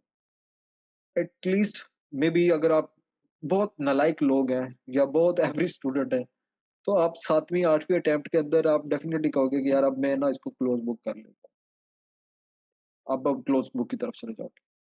तो अब आपकी जो है वो एक प्रैक्टिस भी आएगी, आपकी कॉन्फिडेंस भी आएगा और आपका प्रैक्टिस भी होती रहेगी ऐसे के साथ-साथ और उसकी इवैल्यूएशन मस्ट है। अब इवैल्यूएशन कहाँ से करवाएँ? एक ये बहुत इम्पोर्टेंट क्वेश्चन है। ये अभी उन्होंने पूछा है लाइक उन्होंने पहले रीड कर लिया था स्लाइड के अंदर। इवैल्यूएशन कैसे करवाएँ? कहाँ से करवाएँ? सबसे बेहतरीन जो इवैल्यूएटर है ना वो आप खुद हो, ठीक है? कैसे? ऐसे लिख लिया, उसको बंद कर दो, उसको बंद करके रख दो। 1 हफ्ता अपनी इंग्लिश के ऊपर अपनी वो जो बाकी सारी चीज़ें हैं आप उसको डेफिनिटली इम्प्रूव डेली बेसिस पे करते जा रहे हो। 1 हफ्ते बाद उसको दोबारा पढ़ो। उसके अंदर जाओ, उसके अंदर देखो कि हाँ जी, अब मैंने आपको पता होगा कि ये गलतियाँ की हैं मैंने। उन गलतियों को अंडरलाइन करते जाओ रेड बॉल पेन से या मार्कर से किसी चीज़ से। वो हो गई। अब उससे अगले वीक आपने कुछ लिखा होगा लाइक एक ऐसे, अब उसको भी लिख के रख दो। फिर दोबारा से जैसे इंग्लिश आपकी इम्प्रूव होती रहेगी, वापस आओ, उसको खुद इवैल्यूएट करो। This is the best approach for those people जो कि अकेडमी ना अफ़ोर्ड कर सकते हैं, ना इवैल्यूएशन अफ़ोर्ड कर सकते हैं, ना कहीं जाना चाह रहे हैं। बट अगर स्टिल आपको होता है कि मुझे कहीं न कहीं से इवैल्यूएशन करवानी है, तो आप देख लें कोई ऐसा बंदा जो आपकी इवैल्यूएशन कर दे। जी, अब उसके अलावा मैं क्या कह सकता हूँ? लेकिन आजकल जो इवैल्यूएशन के हालात मैं देख रहा हूँ, अल्लाह माफ़ करे। एक बच्चा होता है जिसने लाइक पहली दफ़ा एक आंसर लिखा होता है, उसको 17 मार्क्स, 18 मार्क्स दे दिए जाते हैं आउट ऑफ 20। क्यों भाई? क्या लिखा है? और जब मुझे वो पता चलता है, मैं देखता हूँ उसको तो उसके अंदर मैं मेरा जो दिल कहता है कि वो कहता है कि 3.5 से ऊपर ना दो इसको। लेकिन क्यों ये हाई मार्क्स का ट्रेंड क्यों चल रहा है कि ज़्यादा मार्क्स दो, 63 मार्क्स ऐसे के 73 मार्क्स, 78 मार्क्स उसका एक ही रीज़न नज़र आता है ना, कि फॉर एग्ज़ाम्पल मैं स्टूडेंट हूँ, मैं किसी को इवैल्यूएशन के लिए देता हूँ, तो मुझे अगर कोई 0 लिख के दे देगा तो मैं कहूँगा कि ये बंदा ही क्रैक है, ये इसको नहीं आता कख, ये तो गलत लिख रहा है सारा कुछ, ठीक है? मैं ये नहीं देखूँगा कि उसने बाकी रिमार्क्स क्या लिखे होंगे, उसने क्या-क्या चीज़ें लिखी हुई हैं कि भई ये करो, ये गलत है, वो नहीं देखूँगा मैं, मुझे मार्क्स नज़र आ रहे होंगे। बट हाँ, ऑन द अदर हैंड एक बंदा है जिससे मैंने चेक करवाया, उसने 1 पेज के ऊपर 40 के 50 टिक लगाए हुए हैं और ऊपर मार्क्स 73 दिए हुए हैं, तो मुझे लगेगा कि भई ये बेस्ट है मेरे लिए। दिस इज़ द रीज़न कि आपको इसी तरह उल्लू बनाया जा रहा है और आप बन भी रहे हो and you are happy in that and they are happy in that. तो मैं क्यों बॉदर करूँ? ठीक है? हाँ जी, बिल्कुल ऐसे ही है। अब इवैल्यूएशन आप या तो खुद कर लीजिए या कोई ऐसा बंदा देख लीजिए जो आपकी इवैल्यूएशन ऑनेस्टली कर दे, ठीक है? लाइक ऑनेस्टी के साथ बहुत सारे बहुत अच्छे लोग हैं। मैं ये नहीं कह रहा कि सारा का सारा गंदे लोग हैं, बहुत अच्छे लोग भी हैं। यू विल फाइंड द मेरे पास इतना टाइम नहीं होता, मैं सिर्फ़ ऐसे की इवैल्यूएशन करता हूँ, ज़्यादा नहीं करता। नहीं, ऐसे की भी इवैल्यूएशन मैं 6 घंटे में करता हूँ, उसके बाद 3 घंटे की वो बच्चे को फिर ज़ूम पे बताना होता है कि हाँ, बेटा आपने ये गलती की है, यहाँ पे ये गलती की, इसको ऐसे नहीं करना, इसको ये करना है, इसको ऐसे नहीं करना, ये करना तो काफ़ी टाइम लग जाता है उसके ऊपर। उसके बाद टाइम बचता नहीं है कि मैं कुछ आंसर राइटिंग चेक करूँ। ओके जी, ठीक हो गया। ये आंसर राइटिंग की हम ऑलरेडी बात कर चुके हैं। And last but not the least, अजीज़ान मन, स्वॉट analysis, strength, weaknesses, opportunities and threats. Monthly basis के ऊपर एक दिन थोड़ा सा टाइम निकाल के, लाइक जब सूर्य डूब रहा हो या मे बी आसमान पे चंदा मामा आए हो या ठंडी हवा चल रही हो, कुछ कैसे जब आप एक रिलैक्सेशन के मूड के अंदर हो, एक पेज लीजिए, उसके ऊपर एस लिखिए, डब्ल्यू लिखिए, ओ लिखिए, टी लिखिए और देखिए कि अच्छा जी, इस पूरे महीने के अंदर मैंने मेरी स्ट्रेंथ्स क्या रही है पढ़ने के लिहाज से। ये नहीं देखना कि मेरा बाइसेप पहले जो था वो अगर इतना था तो अब कितना हो गया है। स्ट्रेंथ्स इस चीज़ के लिहाज से कि मैंने अब इतना ये जो मैंने टारगेट रखे थे, लाइक मैं अगर कह रहा था कि मैंने 1 सब्जेक्ट कवर करना है या 2 सब्जेक्ट कवर करने हैं, वो क्या मैंने कवर किए? मेरी कौन-कौन सी वीकनेसेस थी? क्या मैं जल्दी उठता था, लाइक मैं अगर लेट सोता था या मैं पढ़ने को मेरा दिल नहीं करता था तो मैं क्या करता था? ये सब चीज़ें। जस्ट थिंक अबाउट दिस, ठीक है? और पेज को लिखो और अपॉर्च्युनिटीज़ लिखो, थ्रेट्स लिखो। लिखने के बाद 2-3 मिनट उसको देखो या मे बी 5 मिनट उसको देखो और उसके बारे में सोचो और उसको बाद में फ़ोल्ड करो, उसको आग लगा दो, जला के फेंक दो। Simple is that. Believe you me, this will help you a lot कि आपको अपना एक आपका जो कॉन्फिडेंस है, जो अक्सर इस प्रोसेस के अंदर लोगों का ज़मीन के अंदर घुस जाता है, वो आ जाएगा। आपको लगेगा कि येस आई एम समथिंग, ठीक है? मैं कर रहा हूँ और मैं कर लूँगा। मेरे लिए ये नहीं होगा कि ये मेरे लिए बहुत मुश्किल है। ओके? जी। इसके अलावा जी, I think this is the last topic notes making के ऊपर। हाँ, मैं मेरा यही मसला है। मैं खुल के बात कर देता हूँ। लगता है बुरा किसी को बुरा लगता है तो लगे, लेकिन उसका पर्पस है एक और वो पर्पस बड़ा सिंपल सा है। देखो जब आप किसी को मिसगाइड करते हो ना एंड मे बी समडे इसको हम यूट्यूब पे भी रखें या कहीं पे अपने सोशल मीडिया पे रखें, तो इसको 2 लोग देखेंगे और अगर मैं मिसगाइड करूँगा ना किसी को, तो उसका मतलब है कि मैं ना सिर्फ़ उस बंदे की उम्मीद को ख़त्म कर रहा हूँ, लेकिन उसके माँ-बाप की उम्मीदों को भी ख़त्म कर रहा हूँ। उसके बहन-भाइयों की लाइक उम्मीदों को भी। मे बी उसकी वाइफ़ हो उसकी उम्मीद की, ठीक है? लाइक मैं उसका हस्बैंड हो उसकी उम्मीद की, उसके बच्चों की उम्मीद and I don't want to do that और लोग बहुत ईज़िली कर देते हैं। आप लोग देखते नहीं हर साल, सिर्फ़ 400 लोग, 500 लोग पास होते हैं, बाकी लोग जो फेल होते हैं, उनकी स्टोरीज़ कहीं पे पब्लिश नहीं होती, उनके इंटरव्यूज़ कहीं नहीं होते, ठीक है? वो किस ल स लाइक फेज़ से गुज़र रहे होते हैं, उनके बारे में कोई बात नहीं करता। तो दैट्स व्हाई आई एम मैंने ये डिसाइड किया कि मैंने ये काम करना, अदरवाइज़ मेरे ऊपर कोई ऑब्लिगेशन नहीं। बट आई थिंक ये एक मॉरल ड्यूटी है मेरी कि मैं कर रहा हूँ। अब इससे मुझे फ़ायदा क्या होता है, नुकसान क्या होता है, वो अलग बात है। तो वो मेरा और मेरे अल्लाह का मामला है। अभी आप लोग तो पढ़ के आए हो ना, लाइक इंग्लिश जो मेरा कोर्स है, आप में से मोस्टली लोग जो है हाँ, बिल्कुल। कितनी फ़ीस दी थी आपने मुझे जी? बताइए ज़रा? हाँ, और जो आपको पता है लाइक जहाँ पे पहले आपने दी है या कहीं और दी है, वो कितनी? तो ज़मीन को आसमान से मिलाना अच्छी बात नहीं है। ठीक है, मज़ाक कर रहा था। ये वाली बात मज़ाक है, पीछे वाली मज़ाक नहीं। ओके, हाँ जी। चलिए जी, नोट्स मेकिंग की बात करते हैं। कुछ काम करने के हैं और कुछ काम ना करने के। नोट्स मेकिंग के कुछ बेसिक प्रिंसिपल्स मैं आपको बताना चाहूँगा कि ये फ़ॉलो कीजिए क्योंकि उसके बाद हर एक बंदे के अलग नोट्स होते हैं, उसके बनाने का तरीका अलग है, उसके चीज़ें करने का अलग है, लेकिन कुछ स्टैंडर्ड प्रिंसिपल्स हैं जो कि आप अगर फ़ॉलो कर लेंगे, तो आपको बहुत ज़्यादा हेल्प करें। Number 1, be concise. Be concise का मतलब है कि एक अगर आपने पैराग्राफ पढ़ा है, तो उस पैराग्राफ में एक मुद्दे की बात होगी, उस मुद्दे की बात को आपने सिर्फ़ उतना लिखना है। ये नहीं करना कि एक किताब पढ़ रहे हो और उस किताब से दूसरी किताब आप छापना शुरू कर दो। आपने कोई पब्लिशिंग हाउस नहीं खोलना या आपने कोई पब्लिशर नहीं बनना, ठीक? मैंने देखा है लोगों को, फॉर एग्ज़ाम्पल उन्होंने ये बुक पढ़ी है लाइक वर्ल्ड ऑर्डर देखा है, तो वर्ल्ड ऑर्डर में से पॉइंट ऐसे निकाल लिए, 3-4 रजिस्टर उसमें से बना लिए या कंसाइज़ हिस्ट्री ऑफ पाकिस्तान है, उसके अंदर से 8 रजिस्टर बना लिए हैं, ठीक है? 4-5 रजिस्टर बना लिए हैं। ये क्या है ये? ठीक है? नोट्स बनाने हैं, तो नोट्स का मतलब होता है कि आपने टू द पॉइंट कंसाइज़ बात करनी है, उसके अंदर कुछ एक्स्ट्रा इन्फॉर्मेशन नहीं ऐड करनी, ठीक है? सिर्फ़ वो इन्फॉर्मेशन ऐड करनी है कि वो अगर एक पॉइंट को पढ़ो तो पूरा का पूरा पैराग्राफ का पूरी की पूरी जो चैप्टर है उसका या कोई भी एक टॉपिक है उसका थोड़ा-सा आपको हिंट मिल जाए कि हाँ जी, इसके अंदर ये बात है, ठीक है? दूसरा क्या है कि इलस्ट्रेशंस को यूज़ करना है।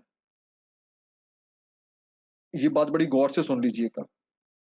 इलस्ट्रेशंस के अंदर आपके डायग्राम्स, आपके टेबल्स, आपके चार्ट्स, ठीक है? वो सारी चीज़ें आती हैं। लेकिन उनको कभी मत बनाना यार, उनको कभी मत बनाना जो कि तुम्हारे एग्ज़ाम में काम नहीं आने। फॉर एग्ज़ाम्पल अभी क्या होता है कि बच्चे जो हैं वो अ, डिफरेंट किस्म के चार्ट्स वगैरह बना रहे होते हैं, मैप्स वगैरह बना रहे होते हैं, वर्ल्ड मैप आ रहा होता है, उसके अलावा वो बाकी सारी चीज़ें उसके अंदर फिर बाउंड्री मेजर भी होती हैं, वो सारी चीज़ें ये एक-एक लाइन को ट्रेस कर रहे होते हैं प्रॉपर इस तरह से। Don't do that. पेपर में इतना टाइम ही नहीं होता कि आपने वो एक-एक हर एक चीज़ को लाइक देखना है कि अच्छा ये अफ्रीका की ये इसके ऊपर ये कंट्री है, उसके नीचे ये कंट्री है, उधर ये कंट्री है, ये कंट्री, ठीक है? एक मेजर इलस्ट्रेशन होनी चाहिए जिसके अंदर थोड़ी बहुत बेसिक आप बता दो कि ये देखो ये वर्ल्ड मैप है, ठीक है? जो फॉर एग्ज़ाम्पल सी-पैक जो है वो अगर पाकिस्तान के यहाँ से लाइक पंजाब से शुरू होगा, पंजाब में भी समटाइम उसको कुछ प्रोनाउंस करते हैं, वहाँ से शुरू होगा ये गवादर के अंदर आ जाएगा, ठीक है? और उसके ऊपर पाकिस्तान की एक छोटी-सी इलस्ट्रेशन, अभी ये ऐसी नहीं बनाने देनी जैसे मैं बना रहा हूँ, डेफ़िनेटली आप लोग कुछ अच्छी बनाएँगे, ठीक है? तो उसके ऊपर ऐसे ही बस बना दें। तो ये काम कर देगी इंस्टेड ऑफ इसके कि लाइक एक-एक लाइन को आप ऐसे छोटा-मोटा करके ट्रेस करना शुरू कर दो कि अच्छा ये पाकिस्तान यहाँ से फिर इधर यहाँ से ये चला गया, उधर से फिर ये चला गया, उधर से ये इधर बलूचिस्तान की लाइन आ गई, फिर ये इधर बंद हो गया, फिर ये इधर आ रहा है, ये ऐसा करने की ज़रूरत नहीं है, ठीक है? लाइक निटी-ग्रिटीज़ में नहीं जाना। सिंपल वो इलस्ट्रेशन यूज़ करो जो कि आप पेपर के अंदर कर सको क्योंकि पेपर के अंदर टाइम कम होता है, तो सिर्फ़ उन्हीं को रखो जो कि आप बना सकते हो या लिख सकते हो। ओके? हाँ जी, वो कह रही हैं कि मैं क सर ऐसी करती हूँ। तो आपके लिए मैं अर्ज़ कर रहा हूँ, क्या आप वो पेपर के अंदर बना सकेंगे जो आपने यहाँ पे बनाई है लाइक जो आप बता रही हैं 40 मिनट्स के अंदर मैंने बनाई थी। 40 मिनट्स के अंदर सिर्फ़ वो एक डायग्राम बनेगी पेपर के अंदर और कुछ नहीं बनेगा, ठीक है? और उसके मार्क्स कोई नहीं मिलने। दूसरी चीज़ है कि try to use the mind mapping thing. Mind mapping क्या होती है? मैं सिंपल से कहता हूँ कि जैसे ये एक नोट्स मेकिंग है, इसको मैं एक सेंटर पे पॉइंट रख लूँगा। अच्छा नोट्स मेकिंग के डूज़ कौन से हैं वो इधर लिख लूँगा, ये डूज़ हैं इसके, ये डोंट्स हैं, ठीक है? ये सजेशंस हैं, जो ये इसके अगर कोई इसको फ़ॉलो करता है, कुछ कोई इम्पैक्ट होंगे वो इधर लिख लूँगा मैं, ठीक है? कि ये इसके इम्पैक्ट्स हैं। ये सारी चीज़ें मैं बताता जाऊँगा, ठीक है? तो इस तरह से माइंड मैपिंग करनी है और माइंड मैपिंग का मतलब ये होता है कि सम टाइम ऐसा होता है कि अगर ये कंसाइज़ है, तो कंसाइज़ का मुझे मीनिंग नहीं पता, तो मैं कंसाइज़ के साथ लिखूँगा टू द पॉइंट, ठीक है? To the point. ओह! ये बड़ा गलत एब्रीविएशन बन गया है, ठीक है? Yes, to the point. जी, बस इतना मैं एक पॉइंट लिखूँगा बस। इतनी मुझे चीज़ उसके नीचे अगर मुझे वो बोल रही होगी तो मैं उसको एक्सप्लेन करने के लिए सिर्फ़ इतनी चीज़ लिख सकता हूँ। 1 लाइन लिख सकता हूँ, 2 लाइनें लिख सकता हूँ, लेकिन उसके लिए प्लीज़ पैराग्राफ नहीं लिखना नीचे हर एक पॉइंट के, कि इम्पैक्ट देखो इसकी वज़ह से इकॉनमी तबाह हो रही है, तो इकॉनमी के नीचे पूरा पैराग्राफ आप लिख दो, ठीक है? ऐसा करने की ज़रूरत नहीं है। बस इतना कर लें और मैक्सिमम ये कि उस पॉइंट के नीचे आप उसका रेफ़रेंस लिख दो, ठीक है? लाइक कोई उसके लिए फ़िगर है आपके पास, कोई नंबर याद है आपको, तो वो आप लिख दो। उसके अलावा और कुछ नहीं करना। That would be the wastage of time. Outlines बना लें, ठीक है? वो ऑलरेडी हम डिस्कस कर चुके हैं कि जब प्रैक्टिस के अंदर आपके पास सम टाइम ऐसा होता है कि आपका दिल नहीं कर रहा होता, तो जस्ट आउटलाइन बनाएँ, आउटलाइन लिखें और उसके अंदर भी हेडिंग्स को ये ना करें कि 4-4 लाइनों की हेडिंग आ रही है, नहीं ऐसा नहीं। 1 या 2 लाइन की मैक्सिमम हेडिंग होनी चाहिए और वो सेल्फ एक्सप्लेनेटरी होनी चाहिए। ऐसा ना हो कि हेडिंग जो है वो आपकी क्लियर ना हो, ठीक? या वेग हो या एक बहुत जनरल किस्म की हो जाए जिसके समझ ना आए कि यहाँ पे क्या आना चाहिए। ओके जी, इंक्लूड इन रेफरेंसेस बिल्कुल हो गया, बात होगी इसकी और शॉर्ट वन्स की भी बात कर दी कि रेफरेंस जितने शॉर्ट होंगे उतना अच्छा है आपके लिए। लेकिन अ, ये जो होता है ना कि अक्सर आई हैव सीन पीपल जो कि पूरे 2-2 पेजेज़ के सॉरी आधे पेज का रेफरेंस लिख देते हैं, ऐसा नहीं करना आप लोगों ने। Try to find the short ones ताकि वो एक लिखने में भी अच्छा लगे और पढ़ने में भी ईज़ी हो और याद रखने में भी ईज़ी हो, ठीक है? अच्छा जी, लास्ट पॉइंट जो है ये प्रेज़ेंटेशन के लिहाज़ से है, यूज़ ब्लू और ब्लैक इंक ओनली। अब मैं ये वजह से कहता हूँ कि आपने जब अपनी प्रैक्टिस करनी है, तो आप सिर्फ़ ब्लू और ब्लैक इंक को यूज़ करेंगे। अब आपकी मर्ज़ी है कि आप कौन-सा कॉम्बिनेशन बनाना चाहते हो। ब्लू से आप हेडिंग लिखना चाहते हो या ब्लैक से हेडिंग लिखना चाहते हो या आप ब्लैक से जो कंटेंट है, पैराग्राफ है, वो लिखना चाहते हो या ब्लू से लिखना चाहते हो, that is up to you कि कौन-सी आपको बेहतर लगती है। मोटा मार्कर रखना है या बारीक मार्कर रखना है, ठीक है? पॉइंटर से लिखना है या किस चीज़ से लिखना है, that is totally up to you. मेरा कंसर्न इतना है कि ब्लू और ब्लैक को यूज़ करो ताकि आपको अभी से पता चल जाए कि आपकी एक मसल मेमोरी बन जाए कि मुझे पेपर के अंदर कैसे करना है। एक स्टैंडर्ड बना लो कि अच्छा ये हेडिंग देनी है, इसको ये नंबरिंग देनी है, इसकी यहाँ पे इतनी स्पेसिंग देनी है, एक हेडिंग के बाद मैंने इतनी स्पेसिंग देनी है, दिस एंड दैट। वो आपकी मसल मेमोरी बन जाएगी। तो पेपर के अंदर क्या होगा कि आपको वहाँ पे एक्सपेरिमेंट करने में आपका टाइम वेस्ट नहीं होगा, ठीक है? और दूसरा वो चीज़ आपकी ऑलरेडी एक प्रैक्टिस में होगी, तो आपका फ्लो बनता रहेगा। और इसी के नोट्स में है कि भई ये जो है ना परफेक्शनिज़्म, ये नहीं करो। परफेक्शनिज़्म क्या होता है? ये एक हाथ के अंदर एक हाथ से लिख रहे हैं, दूसरे हाथ के अंदर पूरा का पूरा रेनबो आपने छुपाया होता है। ये कभी ब्लैक पॉइंटर है, ये पर्पल है, ये रेड है, ये ऑरेंज है, ये येलो है, ये हमारे पास पिंक है। नहीं, डोंट डू इट। ठीक है? नोट्स आपकी खूबसूरती वो उधर ही रह जानी है। पेपर के अंदर जो लिखोगे वही आना है। तो उसके लिए ब्लू और ब्लैक इंक को यूज़ करो बस उसके अलावा और कुछ नहीं यूज़ करो। Yes, for the marking and the important thing you can use the red marker या पॉइंटर या बॉल पॉइंट आप यूज़ कर सकते हो, that is up to you. उसके अलावा कुछ और नहीं करना है। ठीक है? लाइक ये परफेक्शनिज़्म के चक्कर में ये इधर से बूटियाँ-छुटियाँ इधर जा रही हैं, ये फूल इधर जा रहा है, ऐसा कुछ नहीं करना। बच्चे नहीं हो आप लोग अब, अभी आप लोग थोड़े से ऐज में आ चुके हो और मैच्योर भी हो। जी, टाइम हो गया है काफ़ी, but still if you have any questions, मेरा जो रूल है, तो मैं तो कहता हूँ कि भाई क्वेश्चन पूछो, चाहे लेक्चर के दौरान पूछो, चाहे जब पूछो।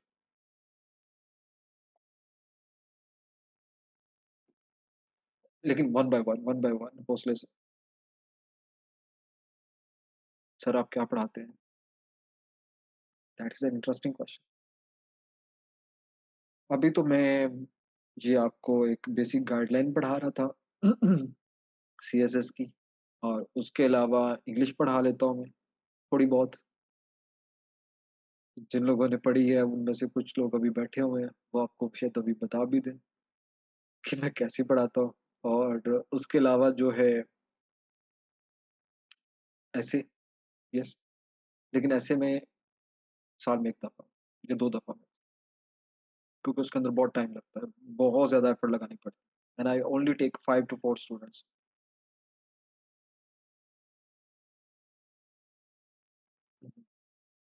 अच्छा जी, okay, this is interesting question. हुँ, कंप्लीट कीजिए आप, मैं फिर आंसर करता हूँ।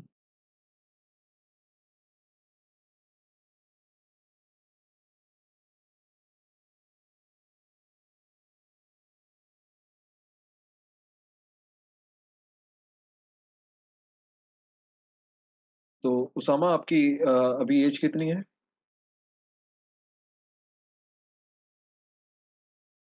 देखिए बच्चे इस सिनेरियो इतना होता है कि अभी आप मुझे अपनी एज बता रहे हो तो मुझे थोड़ा-सा फ़ील हो रहा है कि मेरी एज कम है और आपकी ज़्यादा है। मैं आपको कैसे बात करूँ? तो भाई मेरे ऐसी बात है कि इस एज में आके तो पता चल जाता है ना कि कौन मक्खन लगा रहा है, कौन कैसी बात कर रहा है। तो जब भी आप अकेडमीज़ वगैरह में या जहाँ पे भी आप जाएँ, थोड़ा-सा देख लें, लाइक लोगों से पूछ लें या उसके अलावा थोड़ा-सा टाइम दे के देख लें कि वो बंदा जो है वो आपके साथ ऑनेस्ट है या नहीं है, वो आपके साथ सही बात कर रहा है या नहीं कर रहा। उसके बाद आप डिसाइड कीजिए ना कि आपने क्या करना है, कौन से सब्जेक्ट्स आपने रखने हैं। क्राइटेरिया मैंने आपको अभी बताया। जी। अब देखो ना, ऐसे तो नहीं होगा ना कि आप लोग 42 जो ऑप्शनल्स हैं, मे बी जितने भी हैं, आप उनको उठा के हर एक सब्जेक्ट को सिलेबस देखना शुरू कर दो। ऐसा तो नहीं होगा। आप पहले ग्रुप कॉम्बिनेशन देखोगे ना कि कौन से ग्रुप से मुझे कितने सब्जेक्ट चाहिए, वो पहले आप सिलेक्ट करोगे। फॉर एग्ज़ाम्पल एक ग्रुप से आपने 2 सिलेक्ट किए, तो उन 2 के बारे में आप कन्फ्यूज़ हो, तो उन दोनों का सिलेबस और पास पेपर और एग्ज़ामिनर रिपोर्ट देखो, तो आप डिसाइड कर ल जाओगे कौन-सा करना है, ठीक है? स्कोरिंग ट्रेंड वगैरह ये सारी चीज़ें यार मैं इसके ऊपर बात नहीं करता। उसकी वजह है, वो ये है कि भई ऐसी कोई चीज़ होती नहीं है। एक बंदा है, मैंने फॉर एग्ज़ाम्पल मैंने अच्छा लिखा है, बहुत अच्छा लिखा है। लाइक मैंने अच्छी तरह से प्रिपरेशन की है, पेपर बहुत अच्छा लिखा है। हाउ कम कि वो एग्ज़ामिनर जो है उसका दिमाग खराब हो, मुझे फ़ेल कर दे। हम क्यों फ़ेल किया जी, इस दफ़ा उसने सभी को फ़ेल करना था। नहीं, ऐसे नहीं हो सकता। आई डोंट थिंक सो कि ऐसे ये सारे अ, स्टूपिड किस्म के आर्गुमेंट्स हैं। नहीं, ऐसे नहीं। हाँ, ये हो सकता है कि वो कम मार्क्स दें, ठीक है? लेकिन अगर मेरी कम मार्क्स किनको देगा वो? जिनके आंसर मैं अगेन आपको बार-बार ये बता रहा हूँ कि जिनके आंसर स्टीरियोटिपिकल हों। एक जैसे आंसर होंगे, तो वो डेफिनिटली कम मार्क्स देगा। अब एक सब्जेक्ट है जैसे फॉर एग्ज़ाम्पल ये यूएस हिस्ट्री की आप बात कर रहे हो। यूएस हिस्ट्री जो है इसका सोर्स क्या मोस्टली अगर लोगों ने क्या रखा होगा? ये मजूमदार और ये फलानी-फलानी किताब से पढ़ा होगा, ठीक है? और एक बच्चा कोई ऐसा होगा जिसने कोई अच्छी तरह से उसको प्रिपेयर किया होगा, मल्टीपल रिसोर्सेज़ से प्रिपेयर किया होगा, ठीक है? हर डिफरेंट डायमेंशंस से प्रिपेयर किया होगा। जब एग्ज़ामिनर उसका पेपर पढ़ लेगा, तो उसके बाद बाकी लोगों का पेपर पढ़ेगा, तो वो इनके साथ क्या सलूक करेगा? आप मुझे बताइए। अगर आप एग्ज़ामिनर हो, तो आप क्या सलूक करेंगे? वो आप डेफ़िनिटली इनको कम मार्क्स देंगे, भई तुम लोगों ने क्यों नहीं मेहनत की, उसने की है, ठीक है? इसी तरह से अगर वो भी जैसे कि आपको पता है कि ये लास्ट ईयर अगर यूएस हिस्ट्री का अगर जब ये लास्ट टाइम आया था ना, कम मार्क्स आए थे, तो तब किसी के कोई किसी ने शेयर किया था कि उसके 76 मार्क्स भी आए हैं, मे बी 79 मार्क्स भी आए हैं। और बाकी लोग किस कैटेगरी में थे, वो इसी कैटेगरी में थे लाइक 33, 30 और 40 के रेंज में थे। तो ये स्कोरिंग चीज़ इस चीज़ के ऊपर आप फ़िक्र नहीं करो, आप अपनी प्रिपरेशन के ऊपर फ़िक्र करो और सब्जेक्ट सिलेक्शन के ऊपर जो मैंने आपको क्राइटेरिया बताया है, try to follow it, definitely it will help you और आपको एक एज मिलेगा। इसके अलावा आप लोगों का कोई क्वेश्चन हो, तो यू मे आस्क।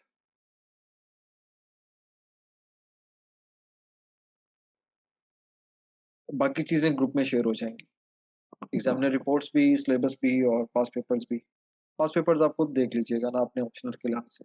चलिए ठीक है बच्चों, thank you so much for your time.